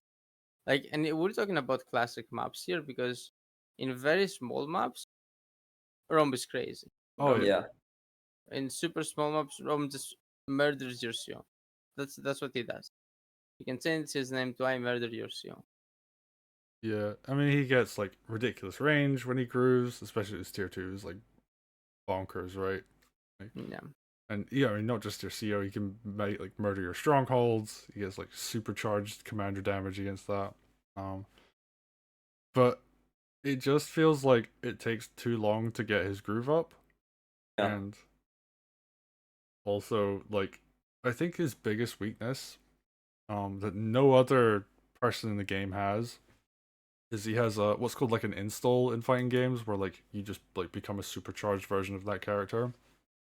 He's the only commander that doesn't charge groove during that. Like the turn he uses his groove. Every other commander does.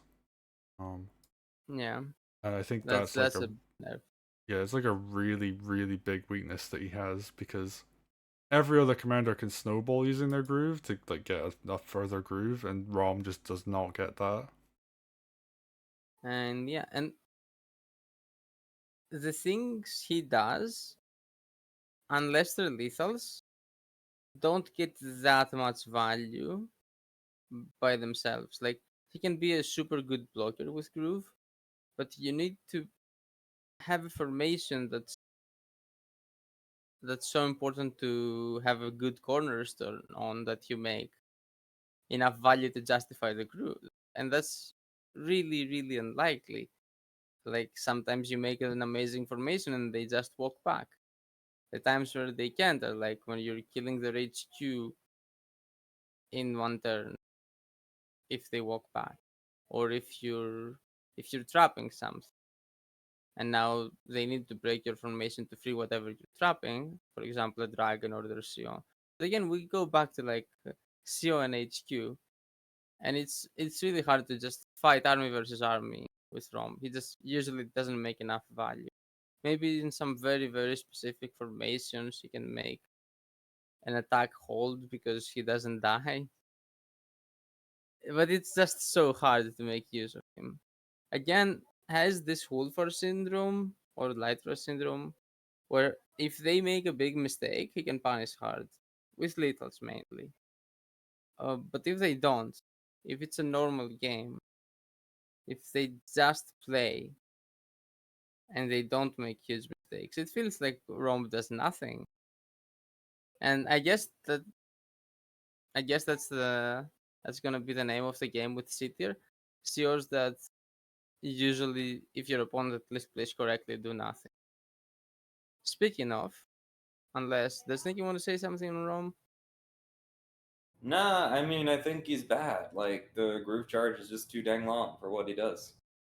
Yeah, like I actually almost want to see them just like redesign the groove in some ways, like maybe make it like a Sedge thing where it just becomes like a buff throughout the match and he just gets stronger and stronger. And maybe there's Huh. like some kind of reset on it at some point, but And I like, like that. Like Rom gets 1% stronger for every unit he kills or something. That would be cool. Oh, oh, I see, I see. Yeah, maybe his charge meter should be just like a power meter, but then it's super hard to calc. yeah, I mean, like you could just have it in stages, right? Like these is like two Oh yeah, stages or something, and like maybe bring uh, down the top stage a little bit, but yeah. Bring both stages down actually, because you yeah, basically keep your groove forever. You're basically a broken unit forever. yeah, which you know is Um, what Sedge becomes. So yeah, Sets has to wait for 400, yeah, but and he can still get lethal after. Like Rom can't die in his supercharged state. yeah, like I I mean, it takes ridiculous circumstances to kill Rom in that point. Like you I need like believe that happened witches. to. yeah, I literally like ran him in though, like in a very bad place, and said, haha, I had like 2 seconds on the clock and told Sequoia, haha, let's see if you can lethal me. And he could, but he was like Koji with tier 2 groove and like 20 billion suicides. Oh right, And yeah. also, Rome actually has less defense than he says he has. Like, it says it's 1.5. No, it says it's 175, I think. Well, yeah, for tier 2, I think it should be 175. And with the addition of planes, should be 185, right? But swords were suiciding for like 7. I mean, it should They be. stack multiplicatively, not additively. I mean, even then, even It's if it, about the same, yeah. But yeah, even then, it wouldn't be 7. no, actually, it would. 7, Swords are 15 on Commander, so if you have a cut that in half, then it's 7. yeah, but tier 2 is 1.75 difference. Yeah, that's correct. Oh, is it? Are you talking like it's like a 3 times? It's 1.75 difference. So it's The damage should be 25%. yeah, yeah. No, no, So a no. sword should do 4 damage. Swords do 15, and if you Yeah. have a defense of wait, is that not just like a multiplier though on defense, like the 175? Because it sounds like he's getting. I'm trying to think how to like best word Let me this. actually read exactly how the code says it. Because it sounds like he's essentially getting his damage taken reduced in half, like or close to that. So then 1 over 1.75 is the multiplier, which would be about 57%. Oh, okay. So if it's that, then that makes sense. The way I read it was like 75% difference. Yeah, I mean, to be fair, I don't know why they didn't just say 57% or like 1 Let over me 1.75. That's just a very awkward way to word it. Is Yeah. I think the main issue there. let me actually check how they But ROM. yeah, I think like just to go back to the tier list, Rom, his groove just shouldn't last 1 turn, and he shouldn't be the only commander in the game that doesn't get groove when he's on his groove turn. 1.75x defense for tier 2, and tier 1 is 1.5x defense. So I think So what that is meant to mean is that like if it was like a 2x, right, which is much simpler to calculate, that would just mean he would take half damage. Which I think is what they're trying to go for, but it's just not worded very well. okay, that's interesting. Because yeah, the moment you said 7, I was like, well, that's about half of 15. So actually, Yeah, the way it's written, I thought it was like 75% defense. So that would be really crazy. yeah, that would be kind of wild. But yeah, like he needs to do more with his groove, or his groove needs to be more active throughout the game, or something. Like I would much rather him be like Sedge, where he just becomes like more Anyway, powerful. this isn't This isn't a a design balance. thing. Yeah, Yeah. no. But yeah, C We're I just think saying is what they are fine. right now. Like he needs something. Okay, Nadia, worst show that does something. So bottom of C, Um, would right? you put her above or below Rome? Way below. Rome at least wins in small maps. Nadia has nothing. She never does anything. Like her damage is low, and even when it isn't low, she has RNG, and you could theoretically control the RNG by moving to the edge of her range, but then she's not in the fight, and your opponent can even counterplay that by putting like the units you wanna hit closer to the core of their army. So she basically almost never does anything, and when she could do something, she needs to pass an RNG check to do it. And Yeah. even then, the opponent can douse, the opponent can counterplay. It's so bad. She's just a way worse Dark Mercia when Dark Mercia isn't even that good. It's weird how badly designed her T2 groove is, because they must have put so much work in creating that burning effect, but it's a trivial effect. Because the unit can just stand there and douse itself, and it's like, why was I on fire? Why did that matter? Well, it uses an action to do that, right? I know, but like, So like, but it can also be doused by an adjacent unit, right? I'm not yeah, sure because yeah, I never there's played. so many ways to douse. Yeah, so like it becomes good, I guess, when they have exactly as many units as you're hitting, and then they all need to either take damage or end their turn. Like you heard their action economy a lot, but it costs so much charge And the that reality is, you just back up and douse, yeah, like, or you attack and then the back line douses. exactly. And the other problem with her being RNG is that like even if she wasn't horrible, if she was actually good and viable in tournament, we would ban her because she's RNG. Like RNG doesn't allow her to be good. But now she's bad and RNG, so she's just a joke.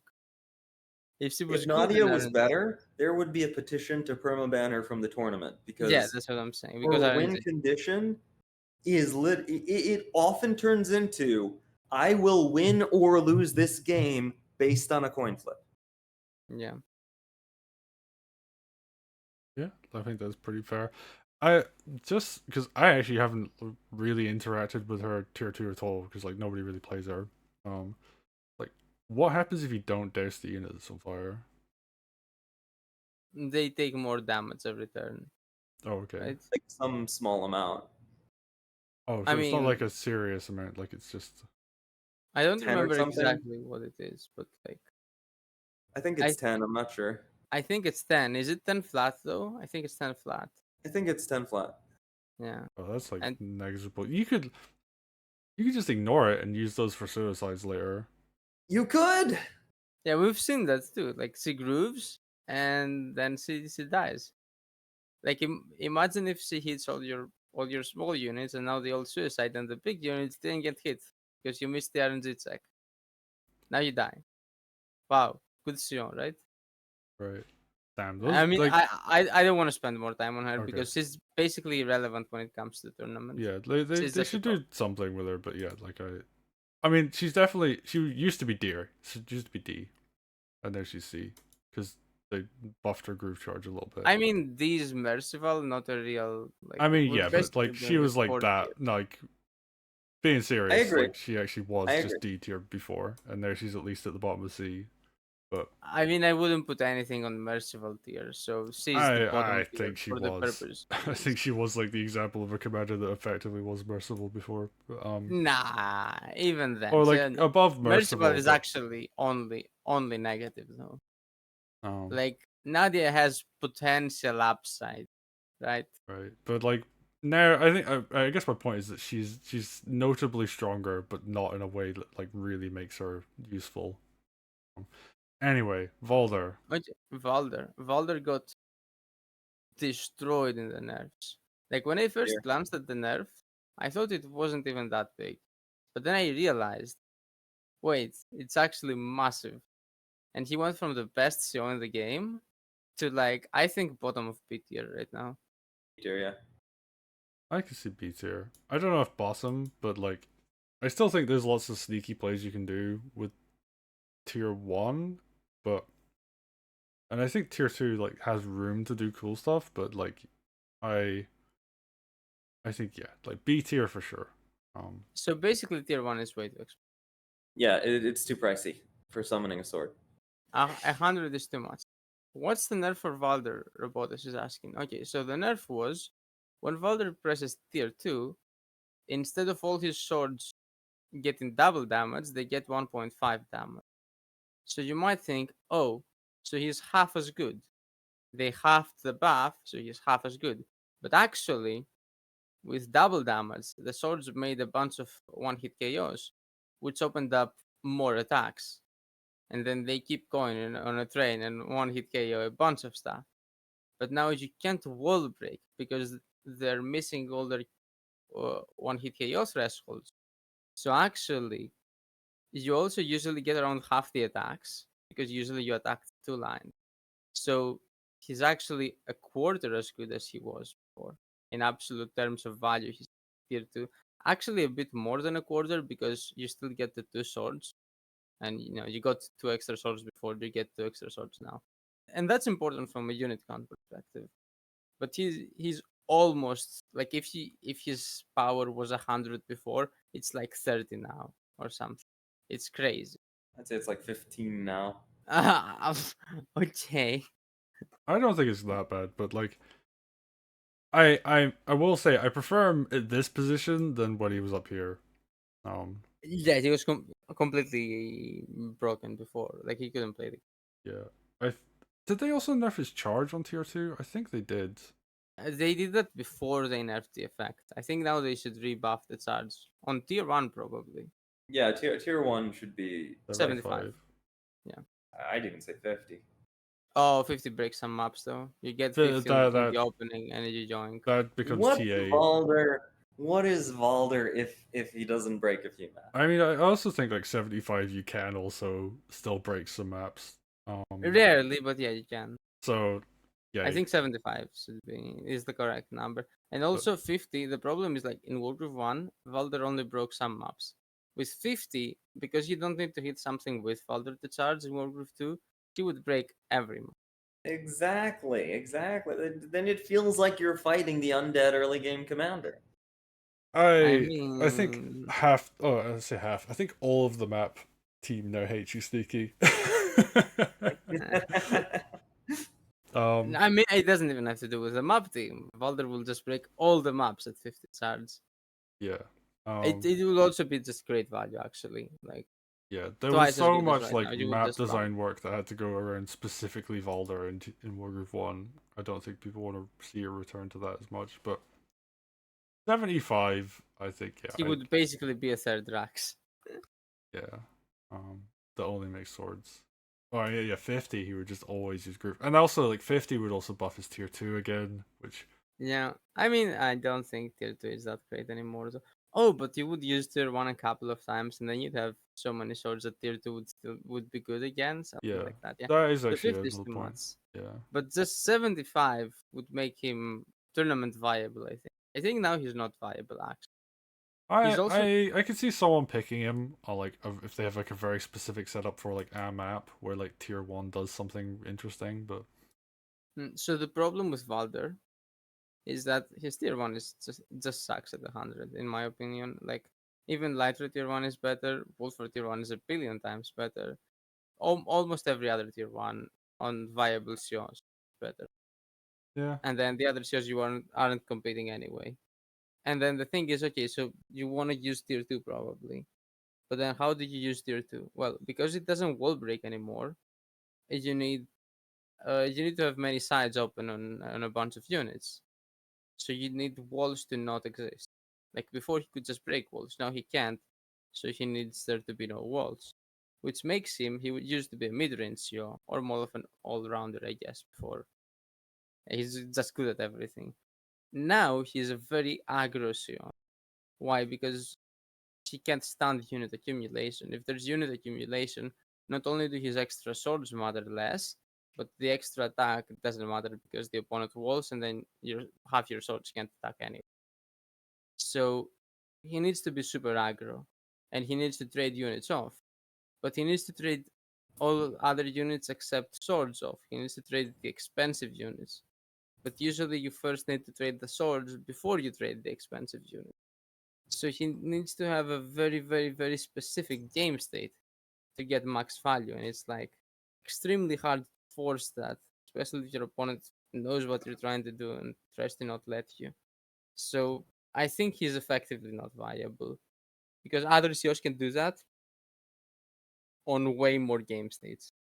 Like a Light Road or Wolfar or a Green Finger can do like effectively similar in things. Like they can play aggro, but they can play way more versatile aggro. Valder needs this very, very, very specific type of aggro, and he needs everything to go exactly as planned. And then he's still not necessarily that much better than the other aggro CEOs.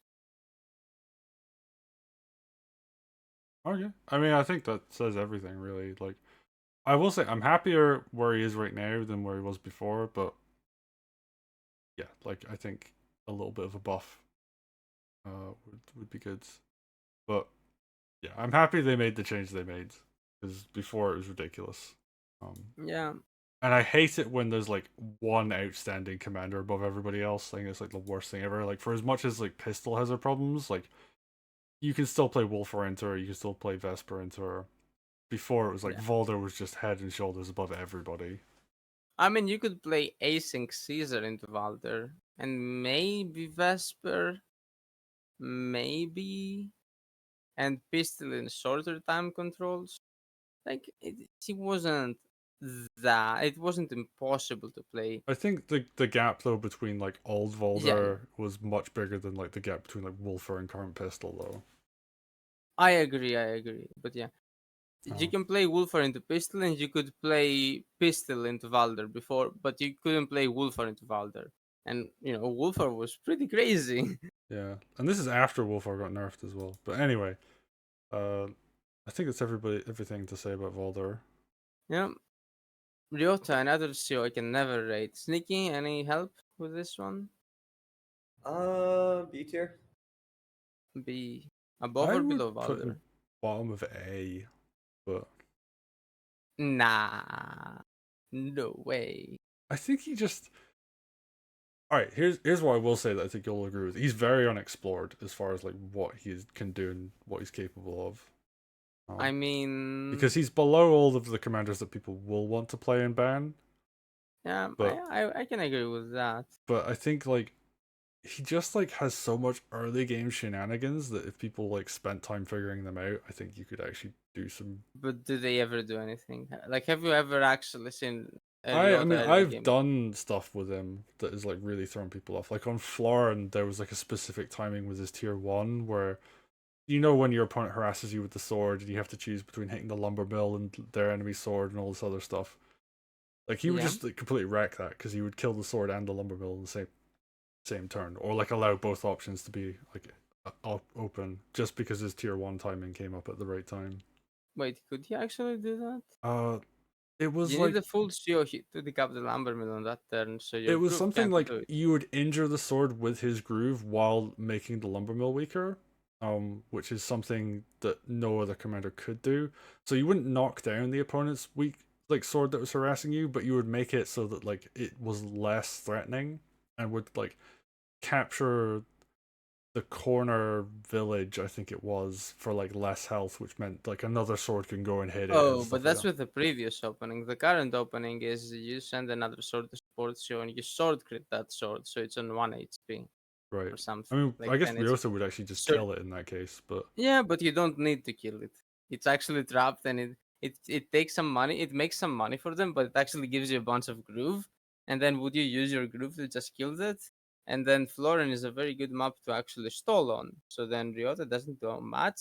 The other shows gets a slightly worse opening, but then he can just stall yeah, and just but outvalue it. It feels like Okay, I yeah, don't he know, did there's room to something. explore, is I guess my point. But like, I agree, but it feels like he does his minor thing, and now he just can't play the game anymore. Nice.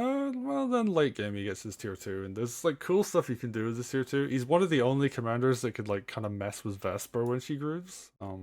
I think Psychoia was like made a point, which was kind of a joke, but I wonder if there is some truth to it. Is like if you tier 2 the units that are in smoke, those units just become completely immobile, or not completely, but like, um, I mean, again, this feels like a joke. I uh, mean, yeah, he can interact with smoke. Yeah, that's true, but it doesn't feel like it does that much again. I It's just like, yeah, I I don't mean, know, I would like never put him above Lytra. I think Lytra is just better because Lytra can do early game stuff too. And I'd say even early game stuff as Lytra is easier to do because it's like, okay, she just doesn't get hit by Knights and Harpies because you can kill them if you position correctly. And then late games is way stronger because she could kill golems and stuff. yeah. But Ryota can do something against big expensive units.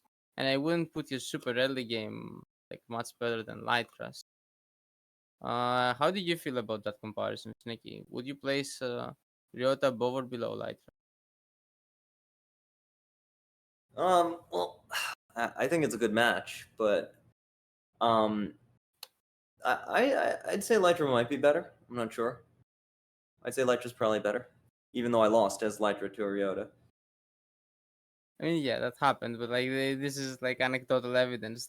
I don't feel like the Ryota groove got more than the Lytra groove. I feel like he got a bigger attack before the grooves mattered.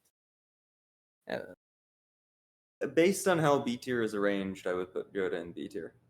yeah, Yeah, I I agree. guess that's fair then. I mean, if after 6 months from now Ryota went up to A, I wouldn't be surprised though. Like I think people Yeah, could figure out some stuff, but then you like, can make fun of us, Barrett. I I mean, guess you I can wouldn't say necessarily make fun of you because I think you're all making good points, and I do think I kind of countered my own argument earlier because like a lot of what I think makes Ryota good is also very map dependent. I Um, mean, yeah. because I think it's I- like very specific opens. Um, And it's hard because like when anything interferes with the opening, it's easy to feel like, oh, it completely breaks the map. But then you realize, oh, you actually got 300 econ from that. Like 300 gold, not econ. 300 gold from that as a whole. Okay, now the other guy has a better CO for the rest of the game. Is that worth it? And like, it could be worth it if there's 300 gold make a critical benchmark for like a dragon that then does something else which snowballs, but it usually isn't. okay, well, I think that's basically everything about Ryota, right?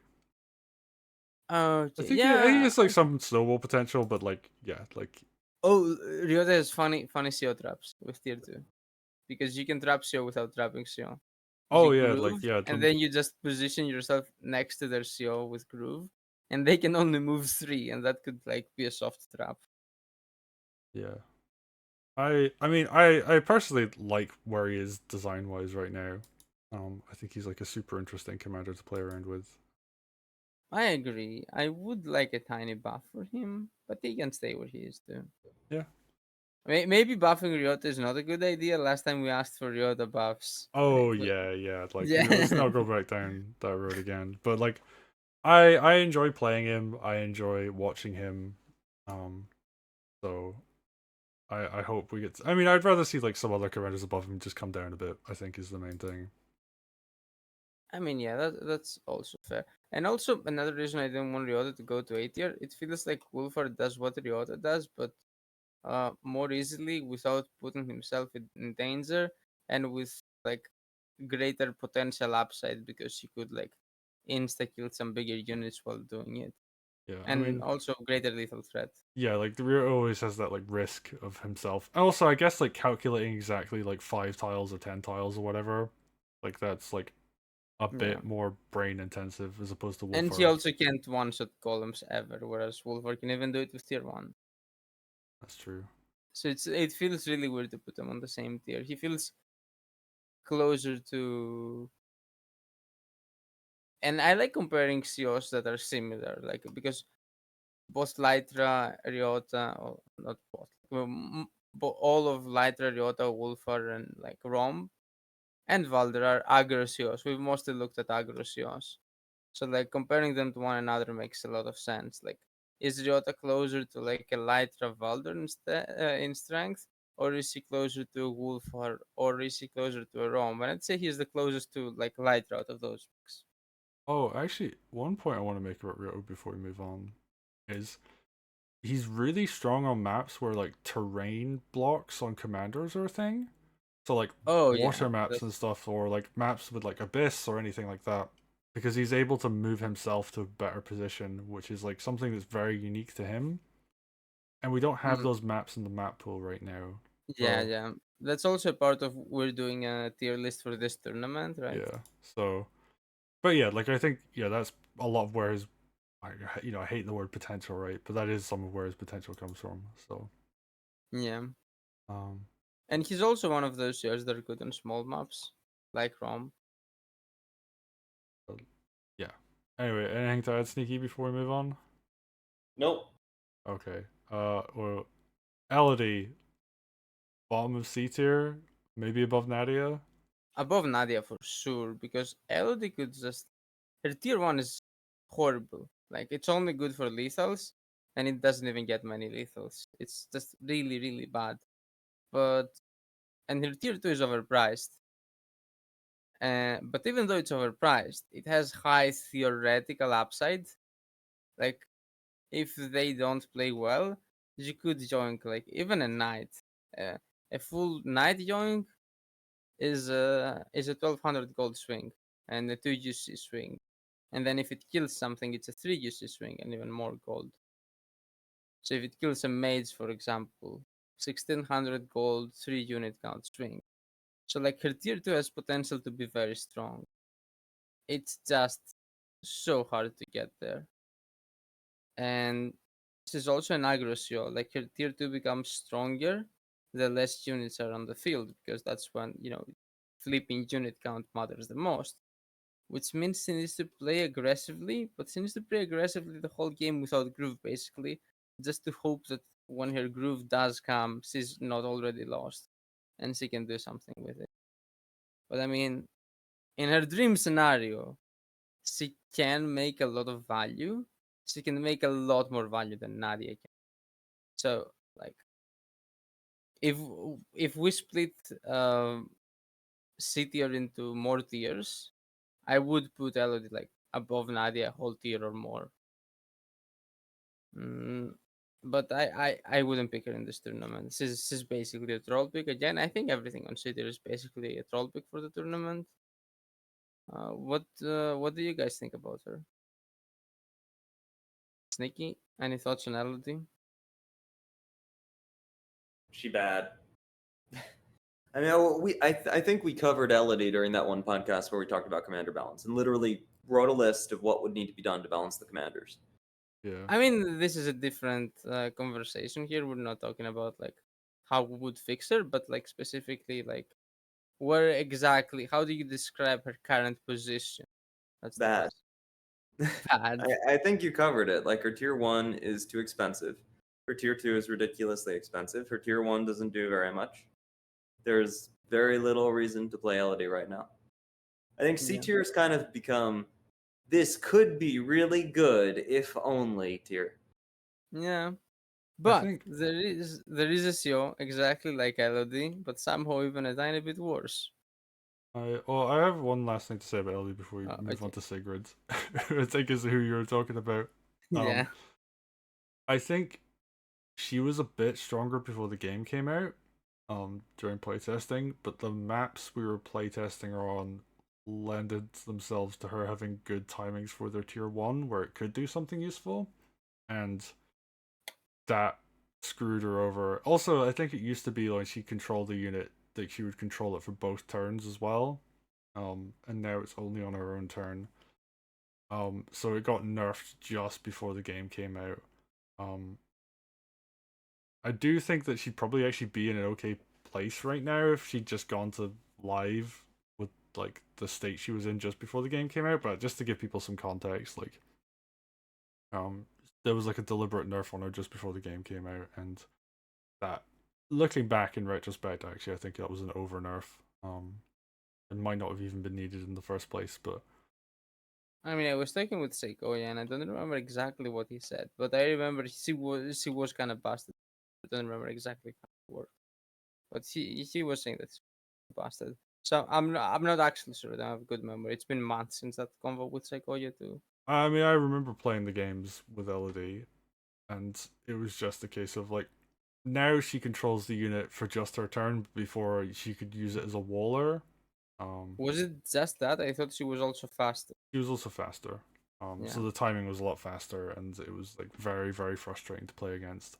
Yeah, so they double nerfed her. They nerfed both speed and effect because she was too strong. But then, And the turns maps out we were playtesting her on, just like the timings was like perfect for the tier 1, right? So yeah, I think it's just a case of Elodie was just like a bit too strong at at the point when like they were doing the final balance pass before the game came out, and um yeah, like she just kind of got hit with the nerf bat at the worst possible moment. Um so moving on. moving on. So Sigrid, Elodie but worse. yeah, I mean, I think Sigrid has some cool potential, and there's like decent shenanigans you can do with her, but she is too weak right now to pull them off in a way that's like meaningful. I mean, she is a bit faster, but her groove essentially has half the value of Elodie's groove. The Like Elodie only essentially Sigrid grooves and creates the unit Sigrid groove. That's what Elodie does. But yeah, Sigrid only eats the unit and gets a heal.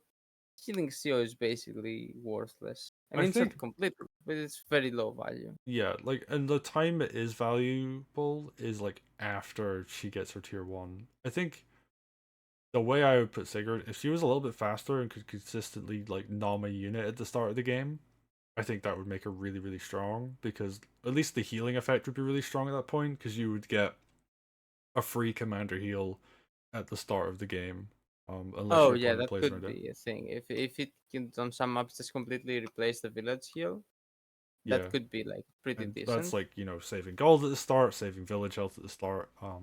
And making unit. Yeah. Yeah, like I think that would be really cool, but like she's just too slow to do that, except on very, very specific maps. Yeah. And then her tier 2 sounds really cool on paper, but in practice, like COs are almost always unkillable anyway. I think it's So like a worse ROM tier 2. yeah, I mean it's more absolute in the defensive sense, but it doesn't get the 3 range and the massive damage to stuff. So And the like ability to move twice in one turn. yeah. And Rome is already in C tier, so like Yeah. yep. That said, in her dream scenario, she walls the exact tile and with that creates a perfect surround or perfect attack on HQ. Which she could also counterplay because she also needs to groove something to turn invincible. So, you know, Yeah. just only give her targets or she would be on an unproblematic tile after turning invulnerable. Like, and again, it feels so weird. Like, COs don't even have good effects and they have massive counterplay.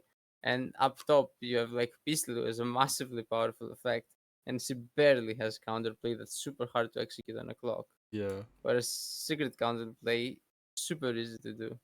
I think And even if you don't do it, it's not that great. yeah, I mean, I think like the one thing that I would do,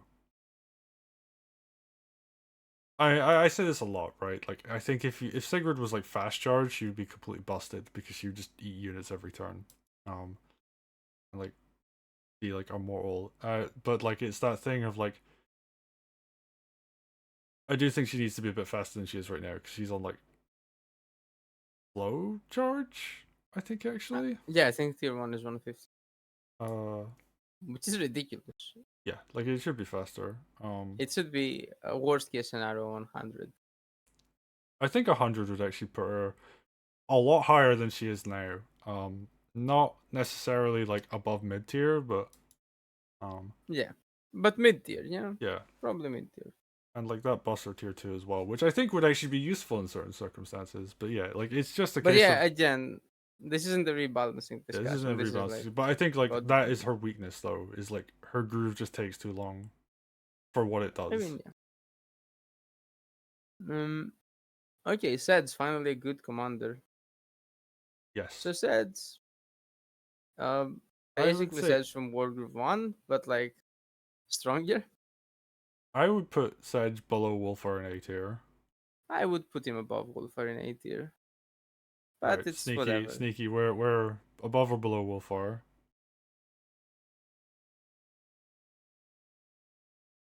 Is sneaky here? I mean, In my and I guess discussion. it's I'm very like top player biased and theoretical ideal play biased because like in real games with real humans, it's like effectively somebody's gonna make some mistake and Wolfer's gonna punish it. Yeah. I think if computers played, I think uh, Wolfar gets says a bit always like for me, Wolfar just gets a bit more agency earlier. Whereas like Sedge, you have to bank until you get groove, and then you get to play the Sedge game. yeah. Whereas Wolfar gets to be a bit more active beforehand. So I guess it actually that comes down to a lot to like player style and also maps. Where on maps that naturally stall a bit more, but also have like fighting going on and groove charge, like Sedge is really, really powerful. But on maps where you can get advantage early by grooving, like Wolfar is Oh, so stronger. you fall into the classic pitfall. You said something about groove charts. So a mob that has a lot of groove charts, is that better for Wolfer or Seds? It depends on what they're able to It's get out always of it. better for Wolfer. It's always better for Wolfer. Really? Okay.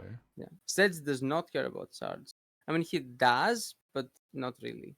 Seds cares about games. And that's the same with all stalls yours. If you stall, you don't actually care about getting the charge. Like, let's say we both have 0 charge and there are 50 units on each player's army. Seds wins, for sure. Yeah. Because, like, they will start fighting and groove will accumulate as the fight starts, and Sedge will not lose the fight before he gets tier 2. And if there are 50 units on each side, you don't need to fight. They need to go into you, because next turn you're gonna have 52 units, and the turn after you're gonna have 54 units. So they have to attack into you, closer to your production, and give you the good counter attack. And then you're gonna also charge faster than them, more than them, and when you do get the groove, you're gonna have more units to use it with. So no, Sedge doesn't actually want any charge. Like charge can be used by Seors to trade a lot of units and deal damage to Sedge's army.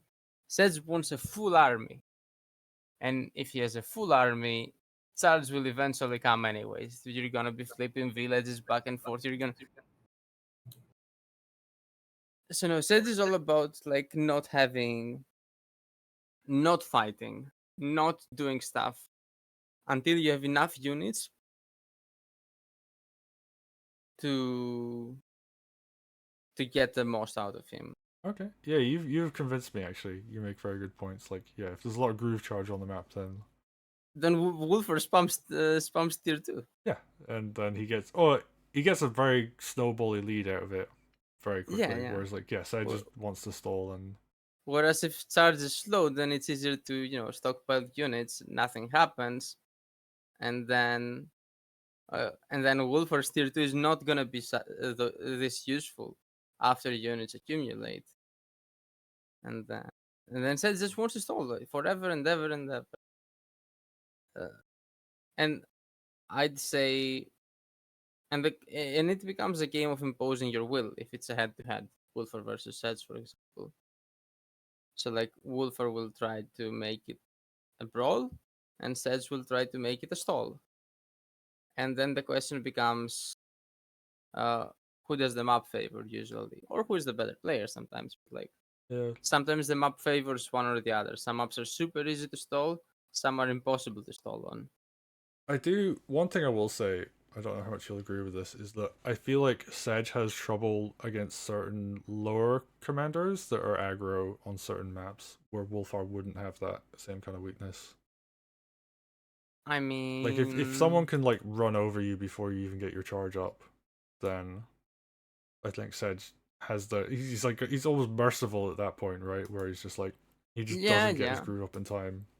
Though it's funny how like you do get tier 1, which feels like a bit of a tiny boost to like help you survive till your like good game state, right? Yeah.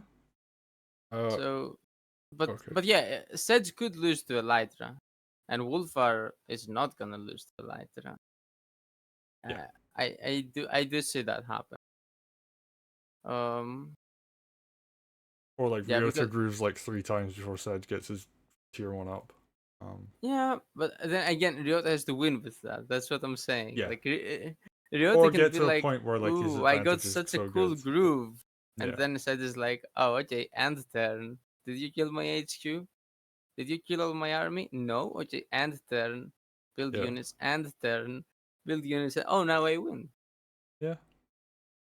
Um okay. But yeah, Sedge and one of the problems Sedge had back in the day was that even after he got his groove, he still needed some things to go well for him. He still needed to have like good tiles for Sedge and to be able to move him. Now, now it's so much easier. Now, when you have like a pretty decent stalled game state and have charged groove, it's very trivial to play Sedge. It feels Oh yeah, because like of the 3 ranged. yeah, Sedge tier 2 is the most broken like groove in the game, in my opinion. I think it's like actually like the strongest groove by far. Yep, Just going it up is. against like anything. But getting to Uh, that point is like really, I'd really say hard. Caesar 32 is actually stronger, but okay. I mean, it's very close. It's fair. It's a close comparison. Yeah. Um do you guys have anything more to say about Sedge? Because Sneaky, I know you didn't get a word in just yet. I'm good. I need to go AFK for a couple minutes. Do you two want to talk about twins while I'm gone? Sure. Oh, Yeah. I'll be back in a minute then. Do you have a rough placement for twins? I was gonna say like top of B. I'd say either top of B or bottom of A. I'm not sure. I'll let Sneaky type decide. Put I'd bottom say of A and B go. just based on where we've put things so far. Okay. Okay, above or below Lytra, actually. No, I don't know. Well, you two can discuss that. I'll be back in a couple minutes. Okay. So twins, again, very similar in strength to Lytra in my opinion, but completely different in that Lytra is impossible to raid because she's so volatile. She could be like very strong or very weak. And twins are always like kinda okay. Nah. Yeah. How do you feel about twins, Nikki? Or I feel like we haven't really gone full twins yet. We're I think still in the very early stages of twins. Sequoia was saying the opposite. Sequoia was saying that we did twins a lot before, and now we're done with twins because we found out how to use the better COs. Yeah. I think that if someone wanted to take the twins and play more twins, they could figure out more with twins. But I think Sequoia's right that we're kind of done with the early phase of twins, where I put fire on you, GG. We're kind of done with that. Like everyone knows how to do that. We know other things are better. That's still good, but I think if you really wanted to be a twins player, there's more you could do. Oh, so you think like the first phase of like just basic twin gameplay is done, but there could be more that we haven't figured out yet. Yeah. That's interesting. Twins doesn't strike me as a CO with like that much depth. There is some depth when lethaling with tier 1, I guess. But other than that, it's just like place tier 2 in a decent spot where it doesn't get killed in a good fight that the opponent can like very easily run away from and then profit, right? I don't think it's very special or unique.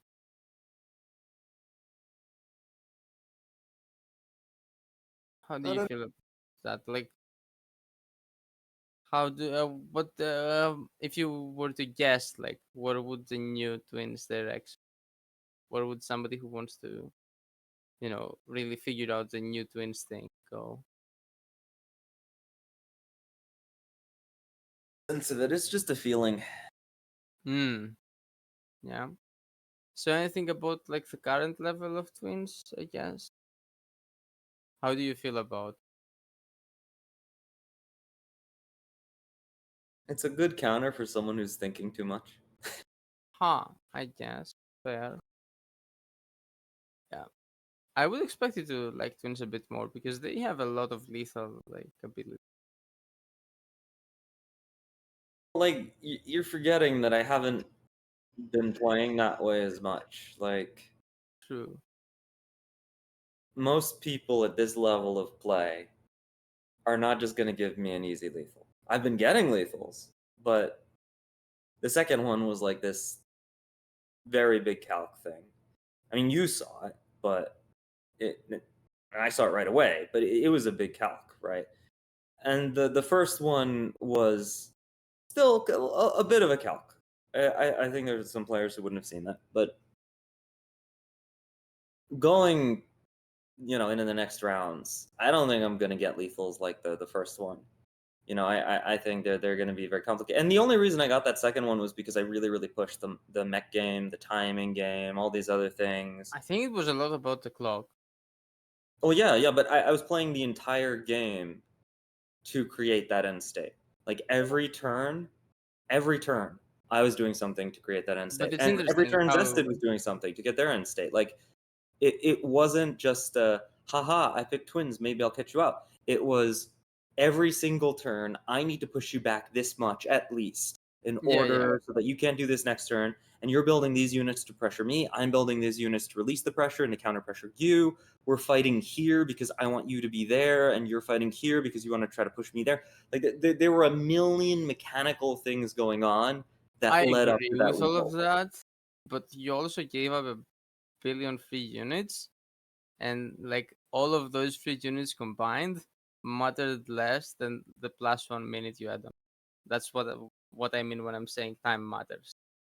Like, and that's a bit ridiculous. But yeah, the person who's behind on the clock in that situation had to attack, and because both of you were like uh, online Caesar versus online Seds, it was impossible to attack into either one of you. So whoever had to attack would lose, like almost inevitably. It's so crazy how much timer matters in like super stalled game states between those two CEOs specifically. Because you can't attack. How do you attack into Seds tier 2? And you just get And that's the massacred. point. And how That's do what you I'm attack saying, into like why I'm Caesar not playing tier 2? twins, right? Because twins don't have that threat. Yeah. But yeah, that game wasn't about lethal threat. It did end with a lethal, but if he had positioned differently, it could have ended with an army one, or just a Sure. straight up timeout. The Sure. point was like you made it so that the onus was on him to attack, and that was an impossible situation for him. Right, but twins Yeah, wouldn't do that. twins don't do that at all. Yeah.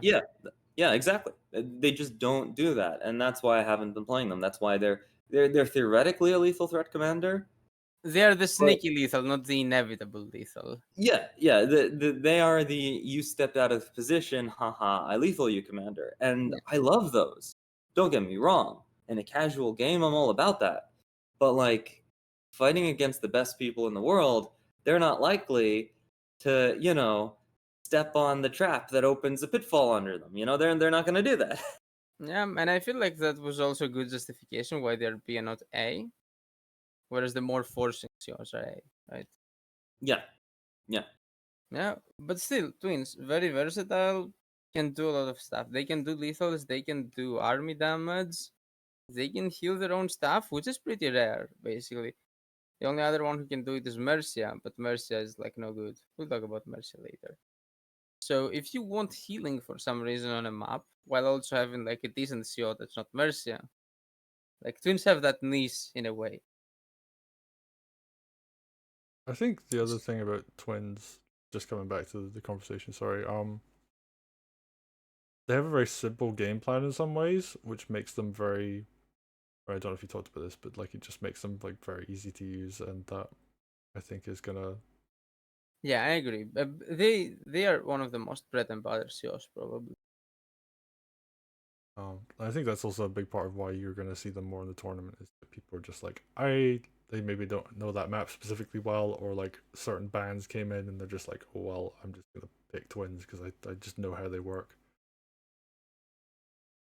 And they are also a bit mid range, so like not too aggro, not too control, because not too aggro because you want like enough units so that fire or water, whatever, heals or hits enough stuff, and not too control because if it's too many units, then it becomes easier for your opponents to kill it or attack through it or not care about it so much because it's limited range. Um, so I think they lean a bit more towards the control side, of course, because they do want big armies, but not that. So they're closer to the middle than to either extreme. So that's also probably easier to learn for a newer player. But again, doesn't matter much for this tournament. There are some newer players, yes. Though some of them are just already way too good. But I would recommend probably Twins would be one of the COs I'd recommend to a new player to comp. So any verdicts for like Twins above or below Lydra? Um, Based just on like how likely I think we're gonna see them played, I would put twins above because I think people are more comfortable playing twins. And That's Lytra. interesting. People are loving Lytra though. Like, Oh, and I it's mean, not I their think strength. People like Lytra because of the fun factor. Twins are kind Yeah, of exactly. dull in a lot of ways. Like it's just like I throw fire, I do damage, or I throw water, I do Yeah, heal. I agree. I agree. So I think But people like will in pick like absolute numbers, I think I'll see more Lydra. yeah, but I think twins will probably be a bit more consistent. Yeah, that's fair. Okay, let's leave it at that for now. Um, Next one, Caesar. Caesar. So that's a question. S Bottom tier. of S or top of A? S tier. S tier. I also think S tier. Okay. Koja isn't here to advocate for A tier, so sucks to be him, I guess. We'll put Doggo on S tier. I mean I would say A, but like I think Caesar is also really strong. Um, Weirdly though, I think in all of the cases of the S tier people, Caesar is the one I feel like has the most counterplay and weaknesses out of those, and that he needs like a lot more specific setup for doing groove. Whereas Vesper, you can kind of just throw an army into your opponent's army and throw groove on top.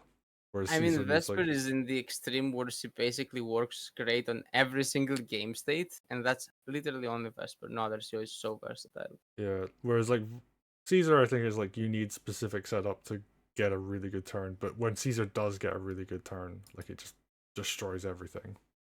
Yeah. I think Caesar has the most potential upside. Like, his groove, when it works, usually just wins the game on the spot.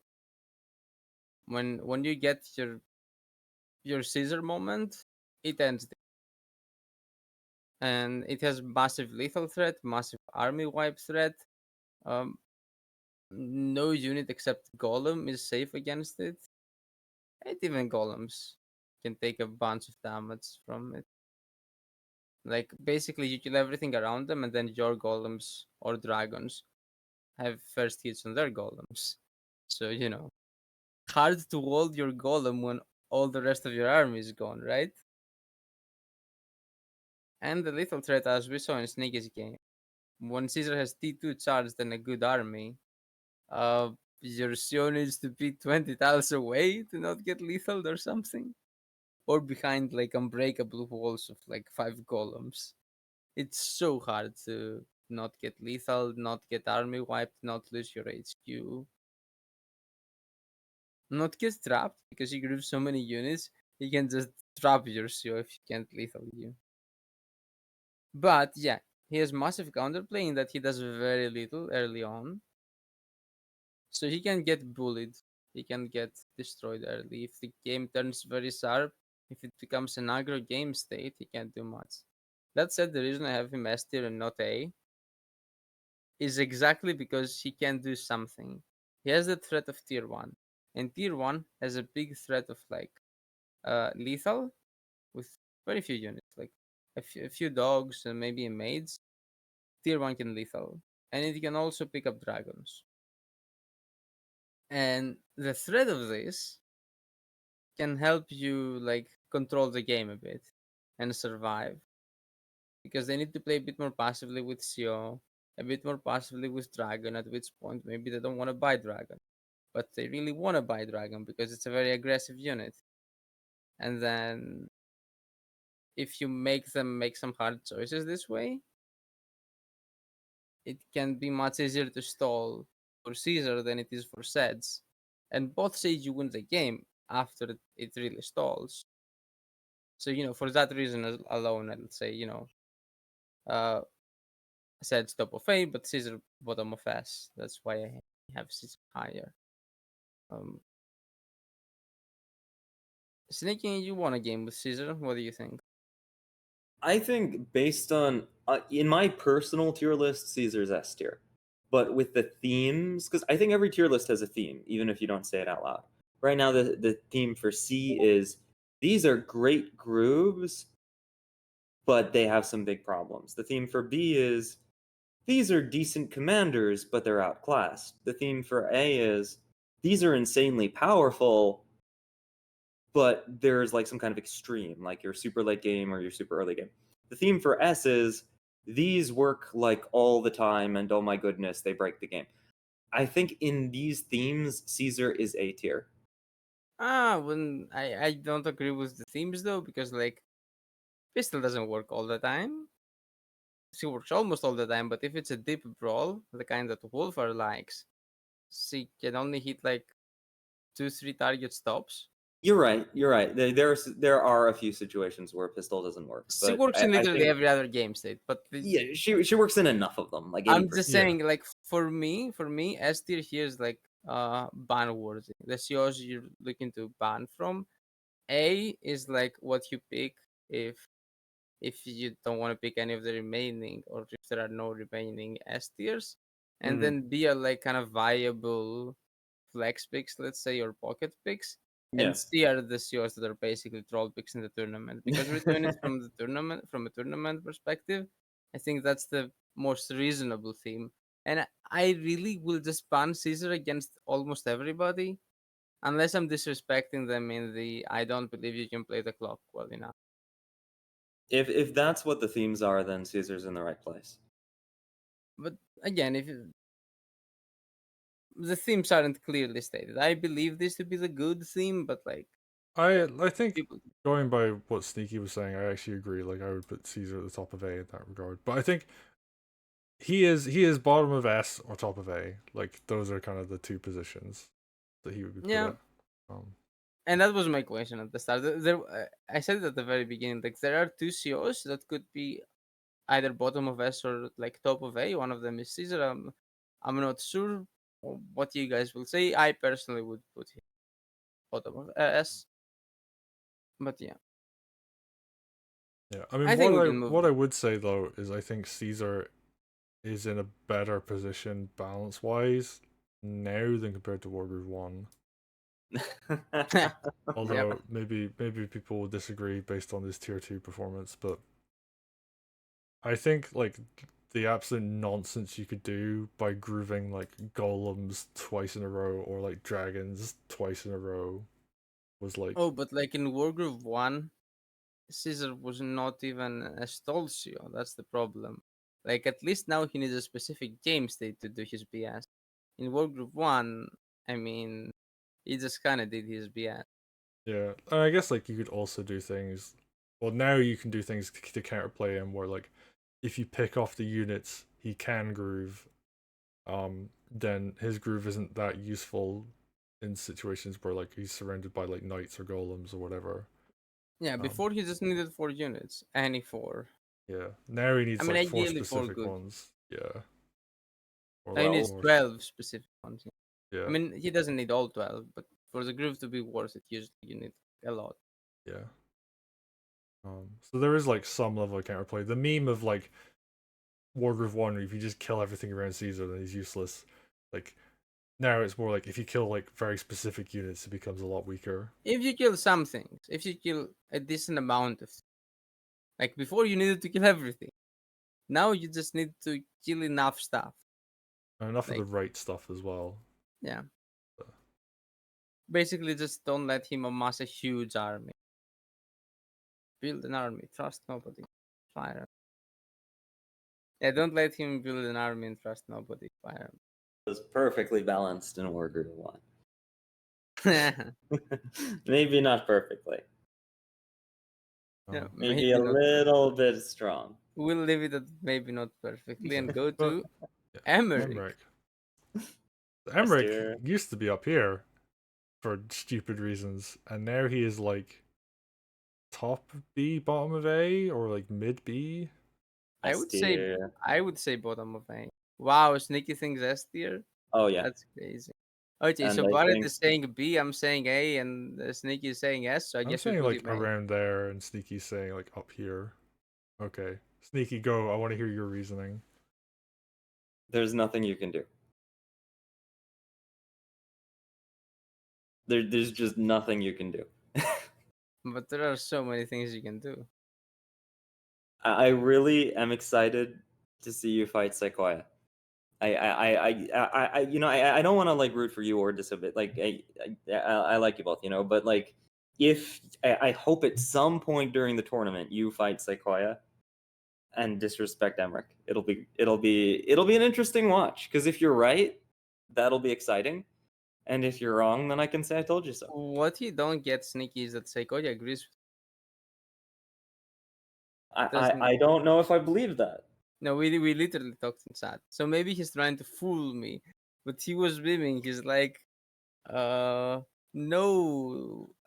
He asked me if it was worth it that I stayed up for that game. It was super late for me. I basically had to woke up in the middle of the night to watch that game, and I was like, it was super important for me to be there, so that I don't let Sneaky get away with his propaganda that America is that broken.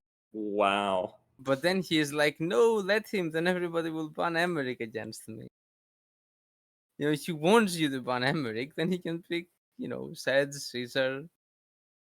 Anyway, and we talked about it a lot. Emmerich has some strong points. Like, before that game, I thought Emmerich was somewhere in B tier. Wasn't sure where. But now I think he's bottom of A. So Emmerich is another control show, like Seds and Caesar. He wants to stall forever and ever, and he scales really well because his archers keep getting value with their 5 reigns, and you can't hit his archers because they're under his groove, and his groove is now immortal because it only loses 10 HP per turn. So he can heal it once every 2 turns and just keep it there forever, and you can basically never fight into it. The problem is it costs 250, and unlike Caesar's groove, Caesar is like 350, win the game. He is 250, start getting value. He doesn't immediately win when he presses it. He just makes a very strong fortified position, and then he can go from there and get more and more value. And then at 500, he can get a second one, and then it becomes really oppressive. That said, when he does place a second one, only one of them gives the range. That bug is still there, Sneaky, by the way. So I don't know if that changes your What? opinion. Yep. Hold on, what? Yeah. When he has 2 tier 2s up, only one of them will give extra range. Really? They didn't fix that? Yeah, they fixed the other bug where if you break the tier 2, the units keep the range. They fixed the bug that buffs him, but they did not fix the bug that nerfs. Wow. I didn't know that. That said, still he has a massive. When he makes 2 crystals, he just has a massive area, and can't ignore him. That's serious, actually, because then you try to place your second groove. That could. Wow. I mean, I guess you would fire the units under the first crystal first if you have range, and then put the second groove down. I assume you're not. If you're getting 2 tier 2 crystals down as Emmerich, you're probably in a good place. Yeah, but it would be a completely winning game if boss gave range, because the reason you can still be in the game after Emmerich places 1 tier 2 is that you can fight elsewhere. And it's hard to fight elsewhere because the range extension is very massive.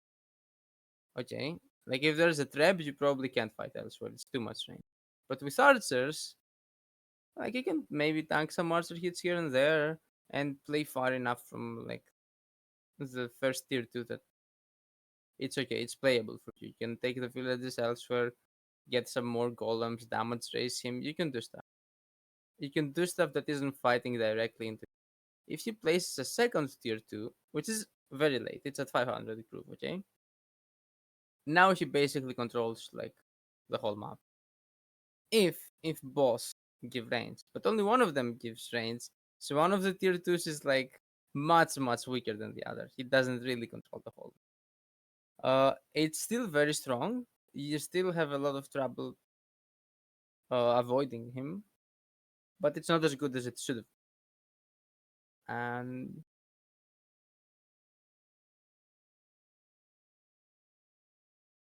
Okay, I mean, yeah, he's. I guess like the thing is that he's just really strong. Also, like I would say he's a little bit more map dependent than like the other S tier commanders. oh yeah, more map dependent. And Like, I just wouldn't put even more map dependent than the A tier. I would put it. I would never put him as. I think that's actually an argument to put him in A. Is that he's like far too map dependent to be an S. Whereas like And the other thing is like I just think the other control shows outscale. So like he does really good stuff, but he only does it locally. Uh, Seds and Caesar just carry the good stuff with them wherever they go, and they can just explode your army anywhere. With Emmerich, there is at least the I go to the other side of the map, and then I can maybe play the game a little. With Seds, yeah, he gets groove way later, but now unless you've already won, you can't play the game. Emmerich, yes, you should also get some big advantage before he grooves. If you're a faster CO, more aggro CO. And ideally, you make it a big brawl and then he can't even groove safely. But if he does groove safely and makes a fortified position, you can still play elsewhere. It's not completely over for you yet. So he has that counterplay, I guess. And he's not as absolute. And his scaling isn't so massive and broken. That said, on the flip side, because he gets his groove earlier than those COs, like Caesar and Seds, it's much easier to stall as Emmerich. Like Seds and Caesar get some tools to help them. Their tier 1s can help them stall a bit. But Emmerich just gets his tier 2 early. And that extra defense can help him set up and stall. And so it's a weird thing where like when you play aggro versus stall, you really don't want to let them stall. And Emmerich is really good at getting to stall. When you play stall versus stall, it's a question of okay, we will stall, but who benefits the most out of our stall? So I think Emmerich is very weird in this sense. He's one of the few COs who can be a counter and can be counter. Like I think he has good matchups versus the aggro COs and bad matchups versus other stalls. I don't know if everybody agrees with that. Psycholia disagrees that he has a good matchup into Seds. He thinks Seds loses to Emmerich. I think Seds. We both agree. I think that Caesar wins into Emmerich. And we both agree that Zawan, we'll get into Zawan soon. He's another very strong CEO. Doesn't do very well into Emmerich. So yeah, and a big part of Emmerich is that he is a counter pick to Zawan. Same. Do people agree with that? I think I need to see more because like he was banned hard, just straight up like hard banned by like tournament rules for so long that I think I need to see more matches from him before I can make a decision. That's fair. Sneaking, what do you think about the Zawan Emmerich matchup? Um, I I don't want to spoil anything, but I think I agree with much of what you said. Yep, that's fair. And then that said, Zawan also gets his yeah, they also get their tier 2 at the same time, right? Yeah, 250. 250 for boss. So that one has very little time to make a strong attack before Emmerich gets his crystal, which will help him, mitigate Zawan's place a lot. And because Zawan is a very strong, Xion will be one of the most picked Xios because he's like at that strength. We'll get to that, yes, where you don't really ban him very often. So, but he's like right next to the Xios you ban, like Wolfar, like Caesar, like Seds. You will see him a lot. So getting a good matchup against somebody who you'll see a lot, I think, is a very, very strong for Emmerich. Okay, I think we can move on. All right. We could skip the Zound, but I think Ragnar and Mercy will go by pretty quickly. Yeah, I mean, Ragnar C tier. C tier, done. Yeah, I mean, she has some cute plays. So like, I would put her below Rome, but people can argue that she's above Rome. I don't care enough. I GC. I don't think we're gonna see her get played.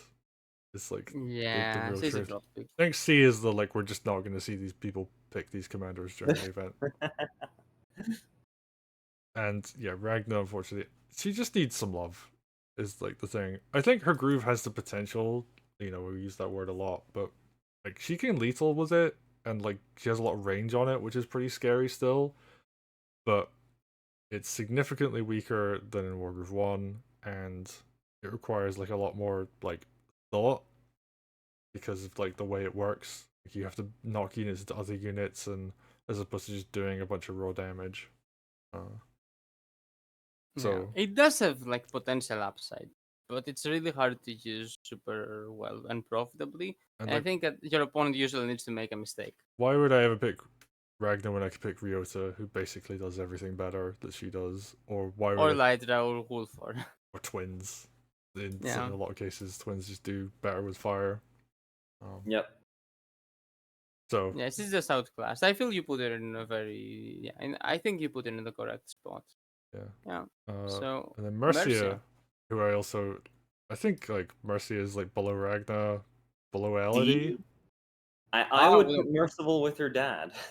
Nah. No, I think she's better than she's Sigrid. at least she's at least better than Sigrid. Yeah. I would also put her above Elodie, but that's a hot I take. mean, that's it doesn't really matter. Like they're Yeah. neither. So both of them are so bad. Like, and It's a Mercia, bit of a hopium. I think Mercia's big issue, and this is kind of like a broader topic, which also affects Sigrid somewhat, is that she's really, really good in single player against like AI, especially Conquest. Like she's like, if we were doing a Conquest tier list, she'd be like S tier. Because she cheats. She can heal in Conquest. Yeah, and it's just like, how do you buff her or make her better in PvP? So I actually don't hate the fact that she isn't that good in PvP, just because like if they made her better, it would just break another game mode. So, which she is already very strong in. So it's just like, I will BRB for 2 seconds. Okay, but I Sigrid think one has of our suggestions about letting her super flip villages, like that wouldn't break any other game mode. or heal them at least. That's something. Yeah, she needs But healing something. them would. It's tricky because healing them would violate the Wargroove magic principle. Although I feel like Wargroove 2 has played fast and loose with that principle a little bit. Yeah, but she needs something. I mean, I really liked overhealing. I thought that was a cool mechanic, but It broke the game though. yeah. But I mean, if they could make it not break the game, it would be cool. Or like she just gets an attack buff on the unit she grooves or something. But like we're not here to discuss design. We're here to discuss position. So you wanted to design the funny design idea for Mercy is her tier 2 revives the last fallen unit. That's Space Run's idea, and I really like. I actually think that's a cool. Good idea. That is cool. Yeah, and I would be okay. None shall fall while I still stand. That's brilliant. And then my idea was even before Spaceman had the idea for Mercia. When Valder was busted, I was saying his tier 2 should be, because Valder isn't the sword CEO, he's the Necro CEO, so he should raise the last unit he killed. So there is counterplay in that um, you shouldn't let them kill uh, dragon as the last unit they kill in their turn or something, or they might need to limit their kill. But then Valder being the sword master, I feel like that is it's the style of necromancer where you have a million zombies. but he doesn't get a million. That's the problem. He didn't work with one, I guess. He did Wargroove 1. But now it's a lot about the swords. He buffs swords. This doesn't make sense. But anyway, let's move on. Right. We got Zawan. Eh? So Zawan is the other CO where it's like either either top of A or bottom of S. Personally, I have him bottom of S, like either similar both with Caesar, either above or below. You can ask me, and I'll give you a different answer each day. I think he falls into the like he's very very consistent in a way that a lot of S is, as opposed You're to right. Yeah, you're right. He doesn't. I think that he does have weaknesses. Just people have only just started playing them. Well, yeah, but I back also in the day. I was gonna say I think he also is one of the few commanders that has like a good matchup against like Vesper, for example, and that Vines. Oh, Vesper is permaband, so yeah. But like if in a situation where like if Vesper was like on the table and you had Zawan as an option, like I would play Zawan because Vines can kind of they're a cheaper way to block a Vesper attack. they are cheaper but less absolute. So in some cases, because Vesper doesn't exactly have a way to break through vines, they might effectively be better smoke. Some cases. Yeah. And like I he think also that's like gets, I mean it's like an interesting matchup anyway, as opposed to it's very playable, which is more than you usually get against Vesper. So like with Zawan, the thing is, counterplay to Zawan used to be is you force him to put his vines in a checkerboard formation, and then you can attack them and break them easily. You don't break all of them, you break the ones you need to break. But if you can place them in a line, then it's super hard to break any of them, and then he gets a perfect wall essentially. So you would place your units in a checkerboard formation to counterplay Zawan. But now if you do that, he plays tier 2 and completely destroys you. So his tier 2 kind of covers the weaknesses of tier 1. So in a way, the two grooves are very synergistic. Yeah. Also, because of the way Groove Charge works in Wargroove 2 now, is you can use your tier 2 to open up a lot of kills, which builds more groove, and then you can tier 1 like pretty quickly after. And you can use that's your also tier the 1. reason. Yeah, you can use your tier 1 to protect your tier 2 vines. Yeah. And that's also a reason Vesper is so amazing. But yeah, Zawan also. It's like snowballing groove. And Zawan even did that. I did that sometimes in Wargroove 1, but it was much harder to do because you had to specifically kill stuff with CO. So you could sometimes do it, but not every time. Now, basically, you can do it almost every time. If you get a really strong groove, you can snowball and get another and another, and then there are like 10 vines on the field, and the opponent doesn't know what to do. And Zawan is also, he's aggro in that the vines get stronger the fewer units are around, but he could also play grind games. Not against everybody, not against the super late game CEOs. Like he will straight lose a grind game an Emmerich, but he can play them. It's not impossible for him. Whereas for other aggro CEOs, grind games are very hard. His mass damage on tier 2 allows him to do that, while still keeping all his super early aggressive options with like tier 1 HQ threat or massive tactic threat, trapping like a dragon or something. He also traps you very well with his tier 2 because it's 8 range. Oh, he's got that cross map potential, which actually that I think actually technically outranges Vesper's tier 1 as well. It's the same because Vesper tier 1 is like 6 range, but the center is at 6. Right. So the edge is at 8. But yeah, it's Vesper also needs to get a unit there. Yeah, I don't know if I've seen it, but there is the potential for like if you're fighting on two fronts with Zawan, like you can put vines on both fronts with tier 2, like where they're Yeah, needed. it's hard to do because vines usually help each other, Yeah. but it could happen. Yeah, But you and can just fight in two places at once. Not as well as like it isn't ideal, but like you can absolutely do that. So very high skilling, high skill ceiling show, by the way. Yeah. Like because you have so much freedom with the exact placement of the vines, and like it could be that an attack is amazing, but only if you put the vines in the exact right squares, and every other combination won't work. Or there are maybe like two specific vine positions that work, and every other configuration fail. And you need to find one of those, and it's hard. It's really hard. also You might, moving units in the correct order is really important with him, and that's like a yeah. fairly complicated task, especially under a timer. He's a very tactical CEO. He also requires good strategy. Like he was a bit higher on the strategy back in Wargroove One, because you need very good strategical understanding to use Tier One, even now. And like Tier One is just hard. To use. It's so hard to use. Tier 2, it's just freer. It's much harder to counterplay because it does what Tier 1 does, and it does an extra thing that covers the weaknesses of Tier 1. So it's very hard to get a bad Tier 2 groove. But in theory, Tier 1, because it's cheaper and it still does the main thing, which is blocking. Blocking is in the end more important than damaging, if you get the right game stage at least. The absolute peak place, the strongest place would be like tier 1 spams on just the right squares to completely block your opponent from playing the game.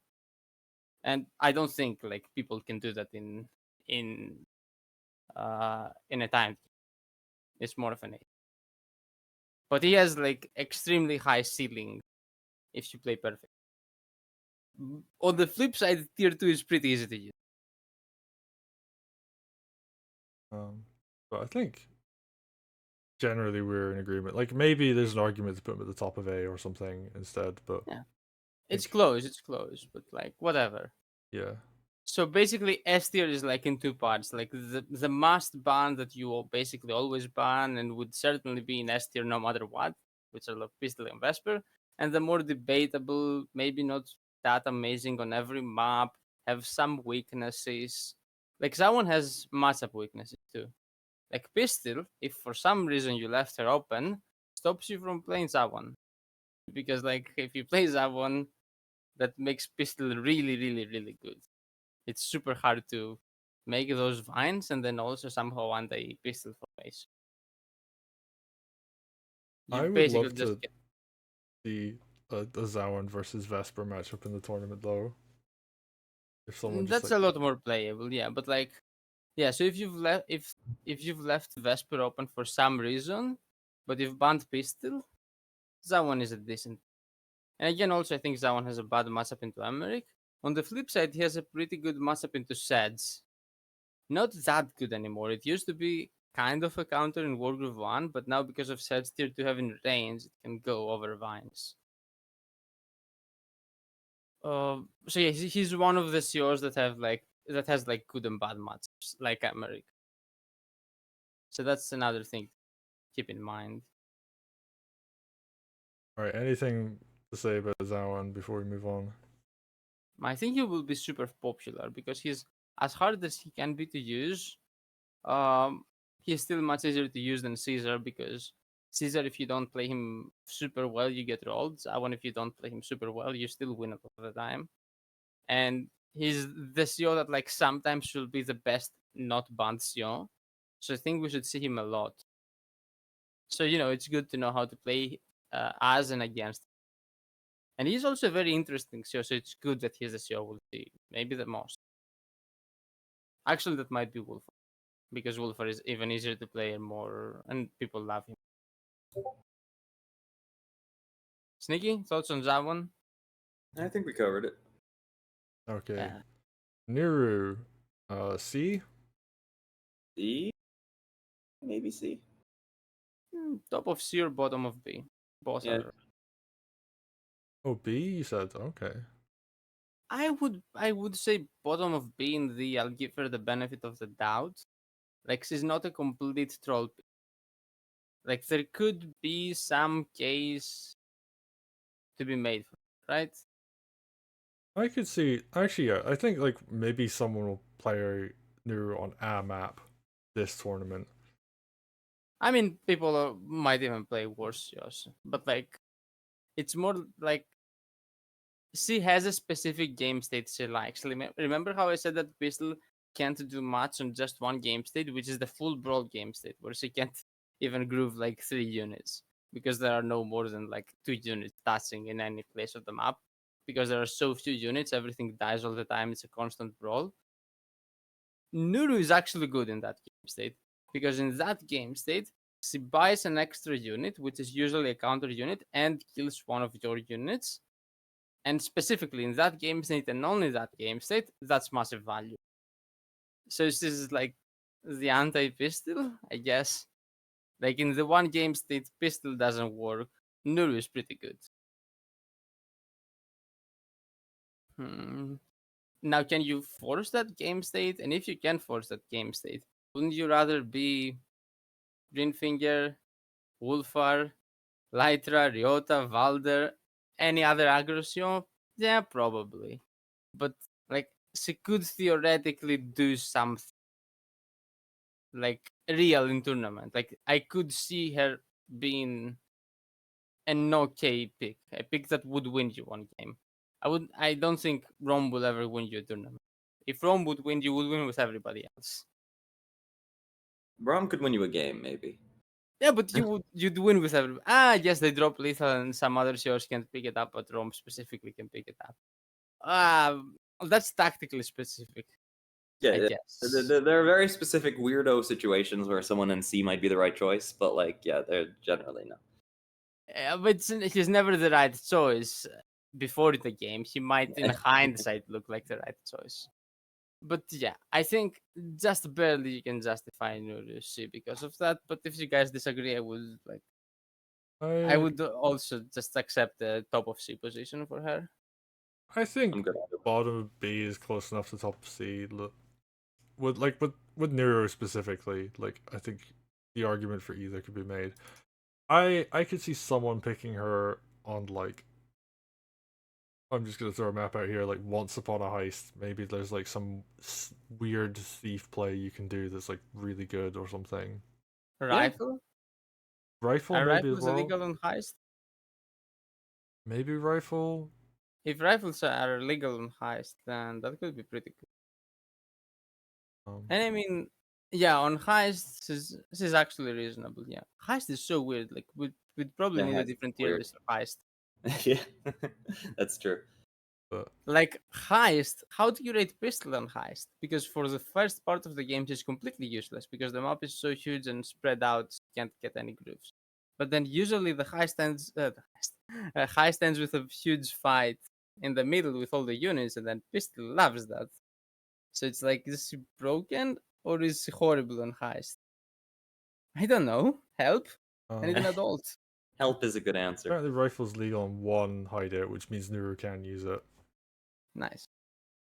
So yeah, I mean I think yeah, if we're going by the C tier is like commanders we don't think we'll see in the tournament, and B tier is commanders we might see some of. C is like troll picks, where if you've picked it, I'll make fun of you. I don't think I'll make fun of you for picking Nuru. It Yeah, might not be correct, but I could see some plan you might have, right? yeah. Yeah. Like I think there was happy in flex pick land. I think we'll see a Nuru pick this event. Yes. From someone. Maybe in like first round of lower bracket, but like someone might do it. Their name might be Sequoia, but then it won't be first round. Okay. But anyway, moving on. Tenri. Tenri. Oh no. Top of B or bottom of A? Top bottom of A? Yeah, I was thinking that too. I mean, I don't think she's up at like Emmerich's Edge level.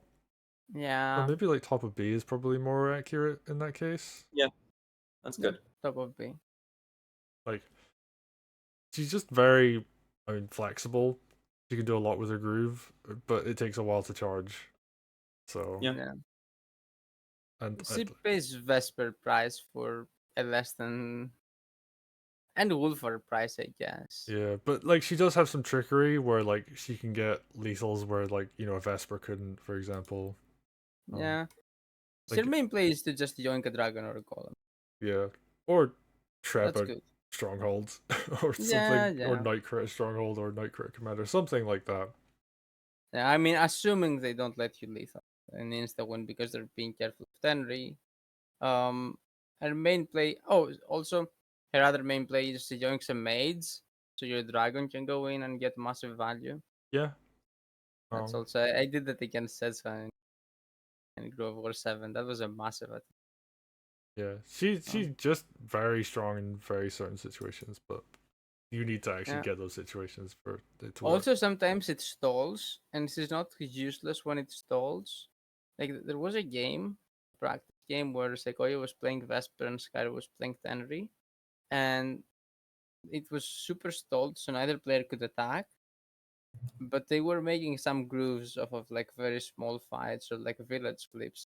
So every now and then, Tenry would just join a golem or a dragon because Sequoia didn't respect at all, and Tenry made so much value. Then Sequoia attacked with Vesper Groove and won it. But he was down a lot of material because of that. I'm just saying. I, Like, th- I want to say like one of her big strengths is that not only is her groove good, but it's basically the same as it was in Wargroove 1. Whereas everybody else has like quite a bit of changes, like especially with like the tier 2 grooves. But yeah. Tenry's game plan is largely the same as Wargroove 1, and because all of the Wargroove 1 experience carries over, so like you know exactly what you're doing when you're playing Tenry if you've played her a bunch. So any veteran player who's used Tenry a bunch will know exactly how to play her in Wargroove 2. Also, speaking of Tenry not being up there with Emmerich, she's now an Emmerich hard counter, right? Oh wait, can she no longer yoink Crystal? Oh, she can no longer yoink Crystal. Yeah, I Yeah, think that was only a Wargroove 1 thing. They changed it so she can't young Crystal anymore. yeah, but they also made it so frogs can't drag crystal. It So was in Wargroove too. Yeah, it it was was for in a Wargroove. little while, but then But her they, groove, her tier 1 groove was slower charging than Emmerich's tier 2. yes, it was bad before, but now it will be good.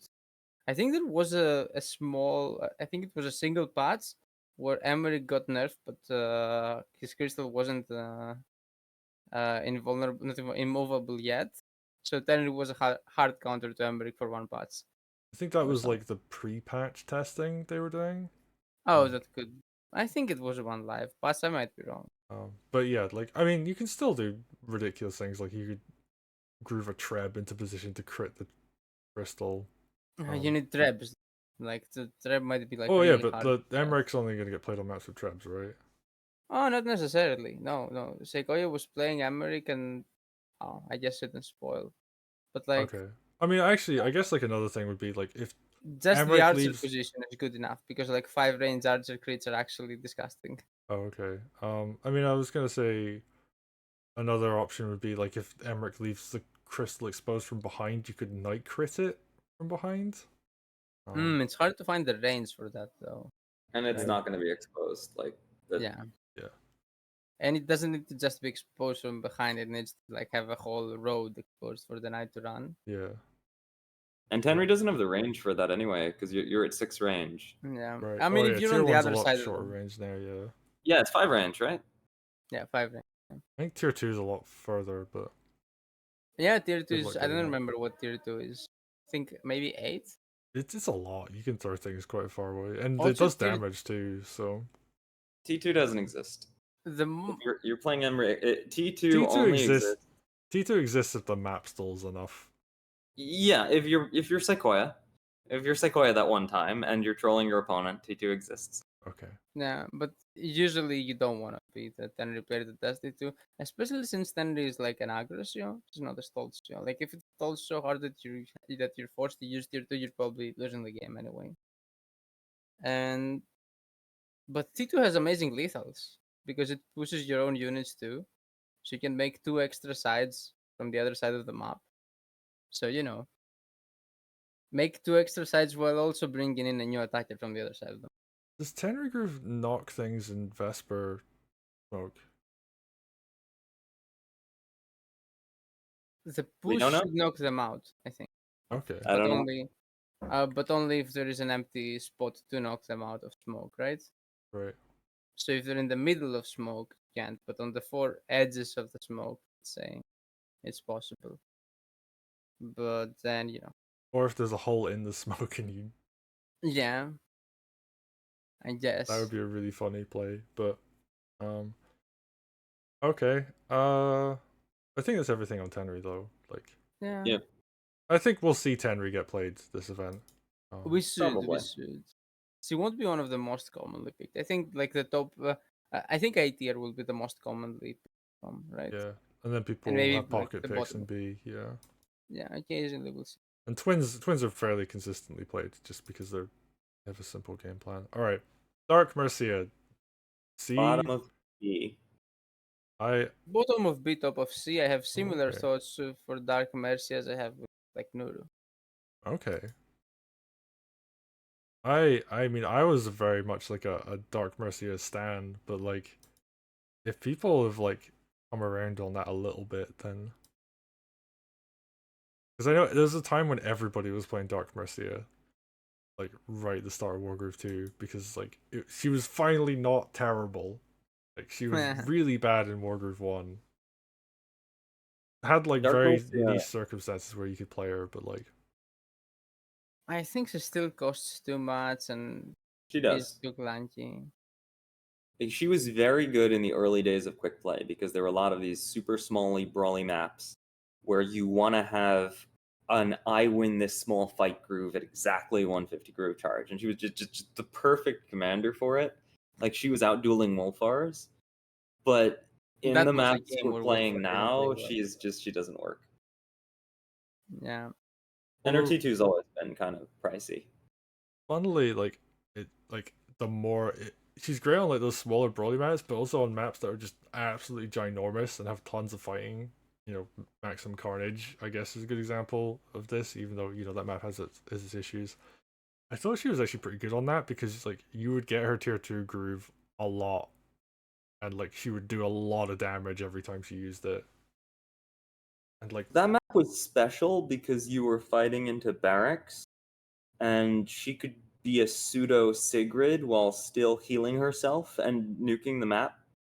So like, I feel like it wasn't just that map was big. She's actually usually weaker on big maps because AoE 10% damage to everything doesn't matter as much as you'd think compared to something like Sedge or Caesar or something like that. But on Maximum Carnage, when you're fighting in a barracks, she doesn't have to take a turn to heal. She can damage a bunch of things and then quickly eliminate like 3 big units so you can get to the racks and take it out. Your opponent sends their commander to stop you. You're dueling commander to commander, which is what she really likes. So that map had like a lot of brawly things. I think that mattered more than the size of the map. The size just meant she could do it again and again. But you could argue that, well, okay, but that's also great for Sedge. That's also good for Wolfar. Her identity is also suffering quite a bit. Because like her healing and her like short AoE want some kind of like pretty aggressive brawly game state where everything is kind of happening around her. Mm-hmm. But her big AoE, her tier 2, and she wants a stall for that. And even like her percent damage in her tier 1 leads you more towards the stall because it hurts golems the most, for example. And golems are there more in stalls. So she does more damage to more expensive armies, but she doesn't need the healing against expensive armies because usually she only gets hit for tempo when it's a big brawl, not when you stall. So it's yeah, her identity suffers, whereas other COs are like all roads lead to Rome have one specific game plan. With Dark Mercy, I don't really know what you want to do. How do you want to play her? Is she mid range? Is she kind of stally? Is she more aggro? Unclear, right? What I do know is he has funny lethals and funny kills from columns. Like in the end, that's what she does. That was what she did in Wargroove 1 too. She's a bit better. She has some extra perks, and the charge system buffs her a little bit. But in the end, that's her thing. Big flat percent damage. and it's just not that good. But I don't know. I can see it occasionally being a little bit of a thing, maybe. I could see So someone picking her for fun as well in the tournament. Like they I just mean, for fun picks would be C tier though. yeah, but like in a kind of like they might actually win if they pick her for fun kind of way, as opposed to like picking Mercia and just getting Yeah. wrecked. She's not useless. She can do things. I mean, yeah. Anyway, I think again, either bottom of B or top of C is fair. We can leave her for C's and talk about Koji. Oh, Koji's gonna be an interesting one. I do not know where I would put Koji. A tier? A tier, yeah. Okay, I can put Koji in A. I don't think he's good as good as Emmerich, but I I think also bottom of A is fine. You could also put. I'm not sure. I think they're about the same stuff. they're Mm, he's really good in some ways, and like he's actually just generally quite strong overall. Just because like being able to wall with Koji bombs is like just like very universally good. It's not as good as Wargroove 1 because they did nerf it, which I think was necessary because those bombs were ridiculous. But does his tier 2 well as Wargroove 1, or was Wargroove 1 even better? I don't know if it's as well, but they can take 2 hits. Yeah, or a hex and a hit. Hex is the best way. Can they do they go down to hex hit? Yeah, they go down to hex hit. Okay. So hex plus mage is probably the easiest way. Yeah, so Because then they a don't single wall very hex will hit both bombs, right? well. Usually. Right, yeah. But you still need to trade 2 mages. Mm-hmm. And they have massive lethal threat. Honestly, I'd put Koji in S tier. Ah, no, come But on. I've also said the same thing about Emmerich. right, In the end, like Wolfer is a more versatile, longer range version of Codes. He Like doesn't honestly, scale. in my tier list, I take the entirety of A tier except Sedge and move them into S tier. I mean, do all those actually compete with the S tier Sions? I don't know. I think there's a bit of a thing. But yeah, Koji is most, I'd say most lethal COs are early game COs, right? Koji is a late game lethal CO. That's a niche, right? Caesar has it a bit more, but Caesar has lethals too. It's not, Caesar has lethals, but but it's Caesar not. isn't really Yeah, a lethal co. Yeah. yeah. He's mostly an army fight CO. Yeah. but Koji has Koji, army fights too, but he's mostly lethal CO. Yep. yeah, and like I think another thing, which is I guess is like a weakness that Sedge has more than like Caesar, is like you could run over Koji before the tier 2 comes out. Yeah, but his tier 1 is good too, right? Yeah, and tier 1 also has quite a long charge time though. What I remember. What was it? 150 or 200? 200. It's Yeah. it's significant. The thing is, you don't have to use it. Just having it makes it harder for people to run over you. Yeah, it's a big lethal threat basically. So you just keep it, and if they ever step too far, you run max move with Koji, which gives bomb like 8 move, right? Yeah, And night range and night 9 range, nine I 9 think. range. But yeah, like I guess there is that period of time before the tier 1 groove comes up where your opponent does have a small opening that they could take advantage of. I mean, most COs though are pretty dead until 200 groove. Like some are alive at 150, but like most COs won't really do that pre 200, right? I mean that's a map dependent thing, I guess, but Like Wolfer and Lytra, yes. yeah, Wolfar in particular, I think Wolfar not necessarily counters Koji, but definitely like can do things before Koji comes online. Yeah, I mean, yeah, yeah. And then Wolfer is tier 2 when Koji has tier 1. And Wolfer's tier 2 is just better than Koji's tier 1. Yeah. But then, if Wolfer doesn't get a massive play with tier 2, or Koji can survive, Koji has the late, right? Yeah. And like Koji can also use groove safer or from safer positions than like Wolfar can. Wolfar has to go. Well, I guess Wolfar, if he grooves his own units, that's not really the case. But if he wants to Yep. groove like a high cost enemy unit, he has to Well, expose himself a bit. Whereas Koji can very, very safely use groove from a back line. yep. And then I'm just so in love with Koja's tier 2.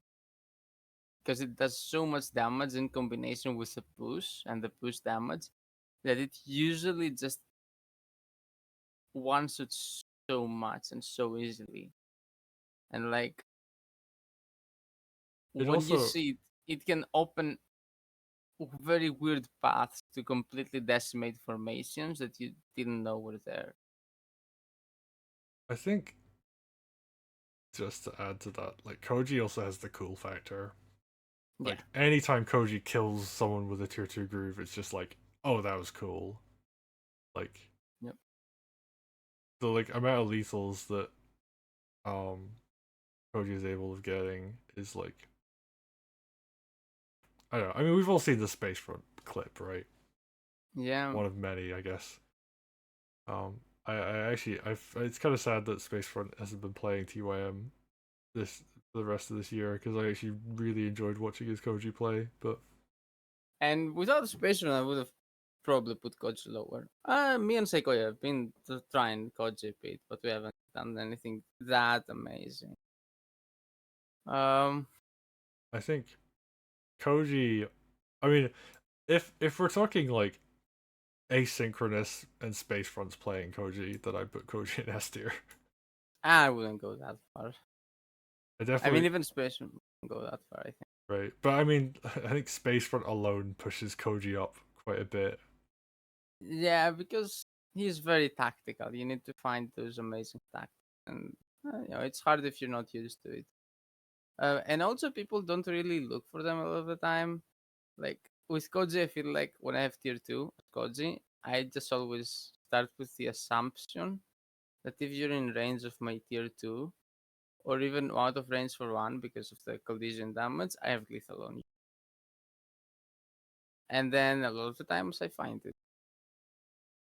And it also does, uh, I think it's worse usually for show lethals than Wargroove, but it's better for HQ lethals, I'd say. It's so disgusting for HQ lethals. First of all, oftentimes on HQ you will only have one tile to hit it from, and they will cover the back tile. It's pretty easy to cover the back tile, and it's super hard for you to open it up. So Wolf are not the easiest, right? And then they might group a bunch of units because station defend HQ, and then the two bombs can open a path really easy, and then get a knight through to. Like sometimes you open the path with one bomb, and then it also does collision to HQ. Then next bomb and knight will finish the HQ, something like that. It's massive on HQ lethals.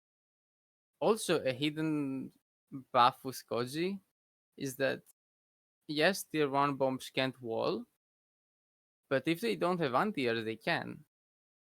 So now they need to buy extra anti-air pretty early. Like, oh, you might say 200 is not that early, but it's earlier than the opponent wants to have like 5 mages. Well, now they need to have 5 mages, which will slow down their aggro play if they're an aggression. So it's easier to survive a little bit longer, and then you have your tier 2. I think like the ideal anti-Koji unit is the Archer though, compared to a mage. Like being Archer able is to like clunky to use, whereas they're mates they're a bit better trickier, for but other like things. you can pick off bombs a bit more safely with them. Like you're not complete. Like I mean, you could also send like an archer in to pick off a bomb and then send units to follow up, Yeah. attack in. But it's all like very context dependent. So Yeah, no, I like archers. I like archers again, coach. It's just like if they don't work well with your show, if you're playing somebody super aggro who doesn't want to have archers in their comp, maybe not. Like if you're playing Green Finger, I guess archers could be a thing here. If you're playing Wolfar against coach, I wouldn't really build archers. although, I mean, I don't. People have been like tiptoeing around this, but like Emmerich Archer, I know, like, obviously it sounds like something happened in Psycho's set. That Emmerich Archer, I think, would destroy Koji bombs. Yeah, yeah. Emmerich probably has a pretty good matchup against Koji. Yeah. But On the flip side, Koji is the guy to go like, haha, you Emmerich crystal near my HQ? I will kill your HQ with Koji. I yeah. will just not fight with your crystal at all. I will just use my groove to kill fast. Or like you Koji bombs, like you kill the unit that's like 2 tiles in front of the crystal, and then leave a gap so you can Koji bomb the units that's in front of the crystal, and you kill the crystal that way, and like do some Oh armor yeah, damage. collision damage, yeah. Yeah, and then you like break the crystal using the bombs or something like that. But Yeah, that's so yeah, Koji not a horrible matchup into Emmerich. yeah, Not the best either.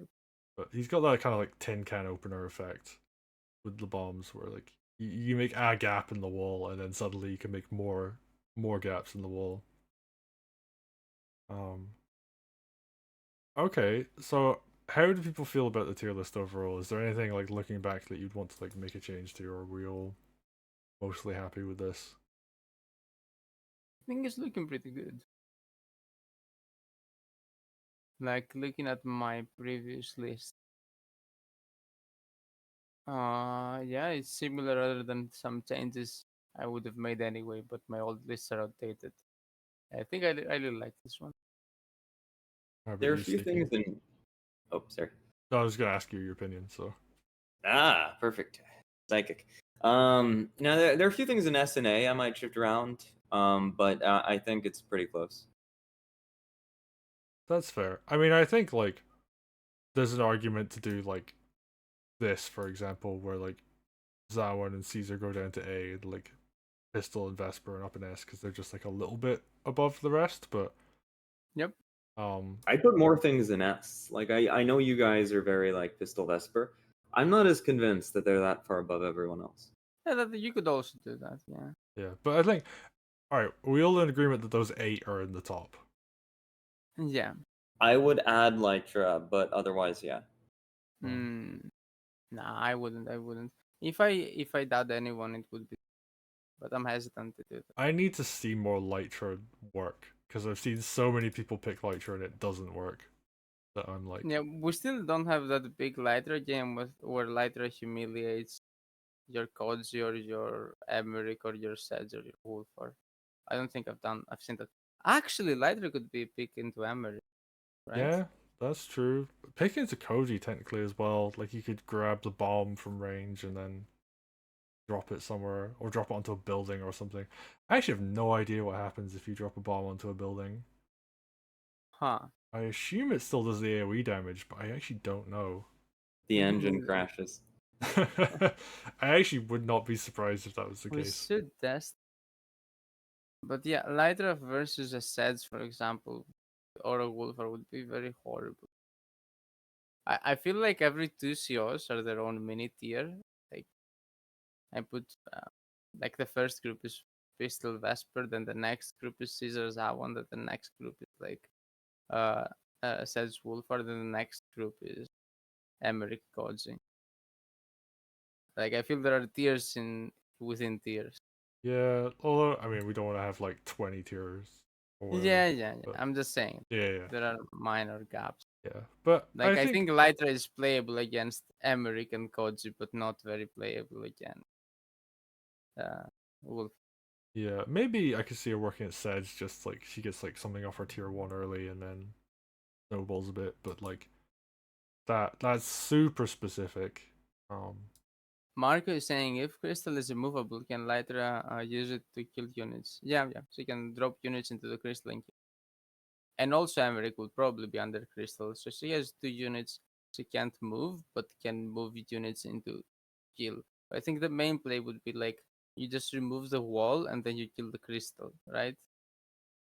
I think the one other thing that would make Lytra a lot better would be if she could interact with units in smoke, because I know there was some chat from the devs about that. It hasn't been implemented, but if that was a change, I would be like, oh, Lytra's actually good in this matchup now. That said, Vesper is so good universal that you'd probably still ban her, so the matchup is not actually as important, Yeah. even though you'd think it's the most important. I think This is actually banned. that would be like a more of a common thing if like they nerfed Vesper somehow and Vesper was like still probably S tier because I don't know how you make her not the best, one of the best, but Hot take: I really don't think Lytra should be able to yank units out of smoke. I think that makes her too good against Vesper, and I think the matchup is even without that. Well, Vesper has 6 range for her groove. So if Vesper, if Lytra counters her, Vesper can groove elsewhere. If Vesper counters Lytra, then you groove where Lytra is, and Lytra has no groove. So like, yeah, if Lytra has the edge in that interaction, uh, she becomes a check to Vesper and limits her options. If Vesper has the edge in that interaction, she becomes a complete counter that doesn't allow Lytra to play. I don't think so. I think Vesper versus Lytra is a good match. oh, that's a hot take. Yeah, as is. I think it's a good match. It's a burning hot. I mean, on some tiny maps, Lytra would be better. But then Rome is also better than Vesper in those maps, and we have C tier. I'll tell you what. I'll tell you what. I bet by the end of this tournament, we're going to see some really good Lytra games. I hope that's the case. I hope that's the case. I actually want light people to play Lytra and prove me. I want everybody to play like B tier commanders at some of this tournament. And I want to see them do well. I mean, we have Ryota has 100% win rate right now, right? So Yeah, that's true. So I want to see like people pick some of these commanders more. His like, win was against Lytra though, so yeah, that's true. But like, I would love to see people pick Dark Mercy or Nuru or Valder and do well with them. I'd like to see Valder wins because I think he's the most skill expressive of the bunch. Yeah, I think it's nearly impossible. And the skill is not tactical. It's not like, oh haha, you solved the puzzle. It's like strategic. You need such a specific game state to get the most out of. But right, we're coming up to almost 4 hours. I am really hungry. Wow, it's 4 hours again. That's like so 3 weird. I hours. thought this We're would be like, the super small. I mean, actually, it's probably closer to like 3.5 hours because like yeah, there was some startup time, but Yeah. I mean, there's a lot to go through. There's a lot more commanders in Wargroove 2 as well, which and I do want to say I'm actually way happier with commander variety in Wargroove 2 than I am with Sneaky Wargroove 1. disagrees with that. Maybe it needs another balance patch for it to like that statement to actually stick a lot more, but Yeah. I kind of agree. I like COs in general because I feel like the new groove charge mechanics are way healthier and better. I do like the groove charge a lot more in Wargroove 2 than Wargroove 1. Yeah. I can't say which I like better, the groove charge mechanics, but I do like Wargroove 2. For Wargroove 2, I'm happy playing a new game. So I guess in that sense, I like it better just because I'm sick of Wargroove 1. But like, I think in terms of like commander pick diversity, right now there's a few commanders that you pick and ban. And I think in Wargroove 1, by the end, there were more options that I would have considered in the same tier. But I don't think it's that hard to get there. Like, I don't think we're that far off. I think C tier needs buffs. We know exactly what most of those should be. I think that. No, Did you mean we to say do. nerfs? C tier. I said C tier. Oh, I thought C you said tier needs Caesar. buffs. Oh, okay. No. C tier needs buffs. Oh my goodness. I was like, that's the most SneakyDragon thing I've ever heard. But... Yeah. No. Yeah, Caesar needs to be Caesar. nerfed. Caesar, like I was against it in Wargroove 1. In Wargroove 2, even I think Caesar needs to be nerfed. Okay. Yeah. No, that S tier needs nerfs. Greenfinger is close to balanced. I think Greenfinger. I think Greenfinger needs like a slight charge nerf or something. But yeah. Yeah. But the rest of S tier seriously needs nerf. Like, I don't know, make Vesper's tier 1 smaller or something. I would give it less range. Is how I would balance it. So like she has to be like almost on top of it or on top of the smoke to use it. And that way like she can't just throw it across the map. Like so you you could fight around her as opposed to like her just being able to throw it anywhere. Yeah. I think that's a bit of a lame nerf. I agree that it'll make her balanced, but it feels like it doesn't make your options less good. It just gives you less options. Yeah, I don't That's like fair. it. It makes it less interesting to play Vesper, not more interesting. yeah, Like but it's just like ideally, she's nerfs should so make it hard. more interesting. She's so hard to balance though. I Yeah, mean, like because it's absolute. It's yeah. you I don't know, like remove smoke off of tier 1 and give her like a smoke sister, and then make tier 2 the smoke. I don't know. Like it's like Then you'd really need to rework it completely. yeah, like Because she needs like something. Like she's yeah. I mean, like Fly Sniper saying in chat, like we should like maybe there will be a commander balance mod after this, or maybe they'll do more balance passes. I think it's kind of fine. I think it's I a mean, tiny also bit better than Wargroove 1 was at the end. With one pass, it could be better for I will sure. also note that Wargroove 1, if this was Wargroove 1, S tier would just be flat banned. Like Yeah, we did just ban like a ton of the commanders. we banned 4. We essentially banned what would be now S tier. Yeah. I started calling that double S tier. But yeah, Doesn't- like yeah. I think the playable commander pool had more command, like in terms of you have X number of bans and you need to pick a commander. I think the commanders you could pick for tournament games reliably, there were more. Because I mean, on this list, it looks like, oh my goodness, there's so many flex commanders. Nobody's gonna pick Valder.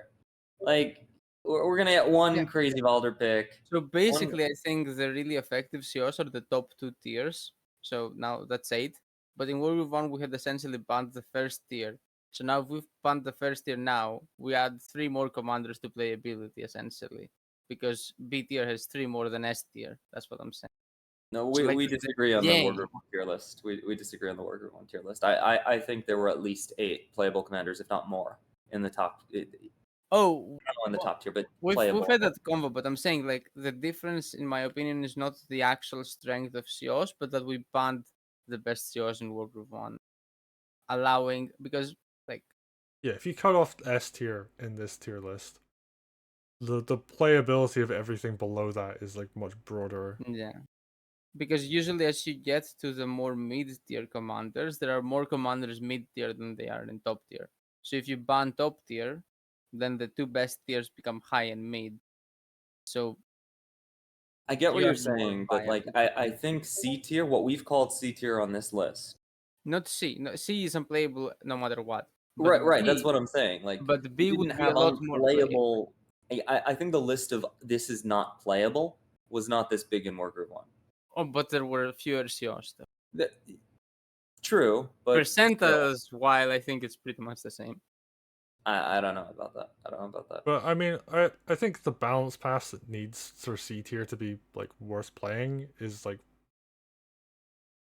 there are like obvious buffs you could give to a lot of these commanders to make them better. Yeah, we made a list. I think everyone except Mercia. There's really obvious things you can do. Yeah. Yeah. Also, I'd say like what I really like about Wargroove 2 in comparison to Wargroove 1 is like the best COs, the top 4, are way less broken than the top 2 in Wargroove 1. Like this didn't used to be the case back when it had like Wargroove 2 release Falder, who was almost as broken as like Ryota in Wargroove 1, or very comparable, maybe even more broken. Hard to say. I I don't think we know if realized. How do I put this? I think Ryota was so obviously broken, he got banned like immediately, and then it took like a couple of weeks to realize that, not realize, but like To prove to prove, value. yeah. I think, that and Ryota was just like so consistently busted like all the time, and he was broken because of just him. He could wipe out like large swathes of enemy units by himself. Volder at least like needs swords to work. yeah, Whereas I mean, like, but I'm just saying, Valder when he existed was extremely broken, and also Tremeric is big. Yeah, Trev Emmerich is ridiculous. But those were immediately nerfed, whereas in Wargroove 1, to this day, we have like the super busted Ryota and Caesar. So Yeah. like the top is better balanced here. But in Wargroove 1, we kind of banned it, so it didn't matter for tournament. So like effectively in tournaments, because of our auto bans, it looked like Wargroove 1 had a better balance. But like if you just take the games at face value, I think Wargroove 2 has better balance. I think once we play a little bit more, if nothing changes, we're gonna have some permadance. I'm very convinced that like I could see like Pistol Vesper, I think could get permabanned as like a pretty obvious one. Caesar Caesar is gonna might be a in there permaban. as well. Yeah.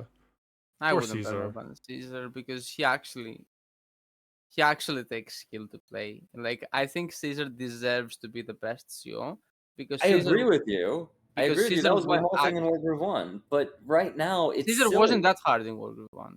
Caesar is was much so harder. hard in Wargroove 1. Oh, come When on. did you play Caesar?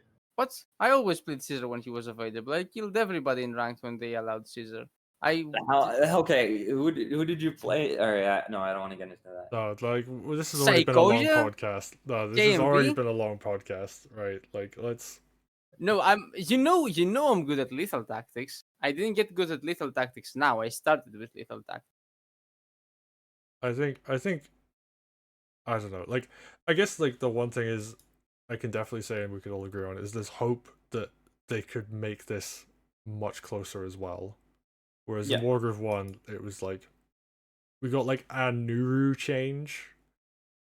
But yeah, give me a second. Like Pistol and Vesper are amazing, super strong, giga busted, and the onus is on the opponent to counterplay them. They are easy to play as, hard to play against. Caesar and Zawan are a tiny bit weaker, but they're also much harder to play and easier to counterplay. It's like Zawan's easier to counterplay. I don't know what you do against Caesar. Well, you crash him early. Yeah.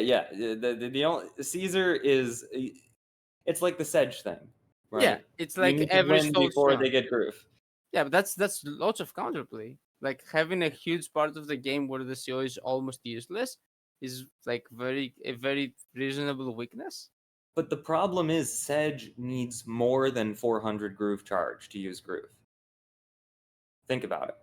Yeah, like he needs not to about get the the 400. You need to get the 400, then your army has to do more damage beyond that. Yeah, that is a good point. Same with Caesar. No, even more. Because Sedge's groove, when you use it at tier 1, and you have to use it at tier 1 if you want to keep playing, because otherwise Sedge doesn't have Caesar pressure with the tier 1. Yeah. You have to use tier 1. You don't get kill credit. You wouldn't have killed those units. You would kill the units. No, you're taking out a tier 1, it's a 10 health. Yeah, I get where you're coming from. It's 25 health. You wouldn't have killed all those units. Right, and if you can kill them, and also Sedge gets extra moves. So like Sedge would only kill one unit. Now you finish your turn by killing that one unit, which can be a full health unit that you wouldn't have otherwise killed, while also getting all those extra mini kills. So you actually end up getting the same groove, or maybe even more groove in the end. You just don't massively ramp groove. You don't get the same groove, because the difference is you're killing 3 units, but getting groove credit for 3 hits, instead of killing 2 units and getting groove credit for 2 kills and 4 hits. That's an insane difference. Wait, but before you said 3 hits, then you said 4 hits. No. Yes, because imagine you have 3 units. Yes. Okay. And you can kill one of them by attack, and then Sedge attack. You've killed 2. One with 2 attacks, and one with Sedge's attack. Right? So, what have you gotten? 3 attacks, 2 kills. And 1 right? hit. Yeah. Okay. Yeah, you're right. I think I added another unit in there. So 3 attacks and 2 kills. Versus you go for the Sedge groove, attack, groove, kill. So you have 2 attacks, 1 kill. So the unit said he can still kill on the end of his turn, but then instead of getting 2 attacks, 1 kill, you get 2 attacks, no kills, but you kill an extra unit in that specific situation. But as more units, as you fight with more units, okay, as you fight with more units, the math changes because you free up more units for attacks, or otherwise they would need to finish, right? And also, the main part that you're missing here, I don't know if you weren't here where I was explaining to Barrett. The goal for Sedge isn't to get groove. The goal for Sedge is to get a stall game state. Like you love sacrificing a bit of your groove to take out the unit count from your opponent, because this stabilizes the game for you. And if you stall, then your groove charge doesn't matter. You will eventually get groove charge. The point is surviving and stalling. So it's actually just upside. And if But it's my point is that you have to stalling isn't free, right? You have to put in something to get it. You put in time, Yeah. you put in effort, you put in attacks, you put in builds, So my point is that you will kill units using your groove that you could have killed with an attack, and as a result, you get less groove. you also So have the choice. You always have the choice. You could do. not use groove. You do. If That's true. if it's better for you, you could not use groove. Like an extra choice is never bad. It's always good. But that's the equivalent to not having a tier 1. So you still have to give something up for it. And that's why I'm saying that Sedge's tier 2 groove costs more than 400. The cost isn't the 400. Sedge's tier 2 groove doesn't cost 400. It costs the correct game state. It's binary. Either you have the correct game state and you win, or you don't have the correct. Not you win and you're online, or you don't have the correct game state and you lose. I don't think it's binary because Caesar's groove is cheaper, and the question becomes how much cheaper? Is it 50 groove cheaper? I don't think It's not so. about the groove. It's about the game state. Okay, Like, right. they both No, want the same game like, state. shut up. Sorry. We're at 4 hours. I'm starving. You two are just gonna argue in circles for a while. And for as much as I'm sure people would love to hear that, like we need to wrap this up. Yeah, that's fair. But Um, I'm just saying, big pitfall. Like when you're looking at stall COs, the groove charge barely matters. The Enough. game state okay, all matters. right. Anyway, Okay. sorry. I just had to put my foot down there because my stomach's been Yeah. rumbling for 30 minutes and I'm hungry. That's so. fair. I ate tones before the podcast, so I wouldn't get hungry during. Oh, I get like really like. I don't know if winded is the right word, but like it's hard to talk if I eat too much before a podcast. So, okay. Before we Anyway, close stream, remember to do the word thing. And I The- think now is the time for it. the what thing? The Scots word thing. Somebody. Oh yeah. Someone redeemed this. Let me look. So someone redeemed broken rat. I mean, okay, I'll look up 2 words. 2 words. Oh, they're getting a bargain every time. And it's actually so dark in my room now that I'm having trouble reading this thing. So broken rat is pistol, right? Broken rat is pistol, I assume. Let's see. BR.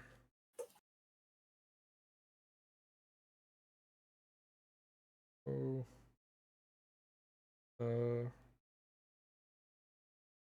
Broken. So bracken is the word for broken. Oh, this gives me water vibes. Yeah, it really does. I mean, a lot of Scots and English is like very closely related. I mean, English is just like a mutt of a language, right? It's just full of words that it took from elsewhere. Yeah. And then rat. I think I'm gonna recognize the word for rat after I hear it because I've probably heard someone say it before.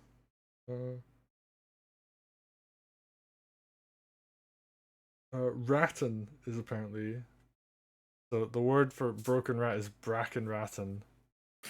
I mean, close enough is good enough. Yeah, I mean that's pistol right there, right? Bracken rattan. That's the tier name, right? Bracken rattan tier. Oh, Marco gave the rest because it was 2 words. That's Okay. fair. All right. Anyway, thanks everybody for watching. Yeah, we all agree Bracken rattan top tier. Anyway, right. Thanks everybody. I'll catch you all later. Yeah, ban the pistol. I guess the meme is like pistol.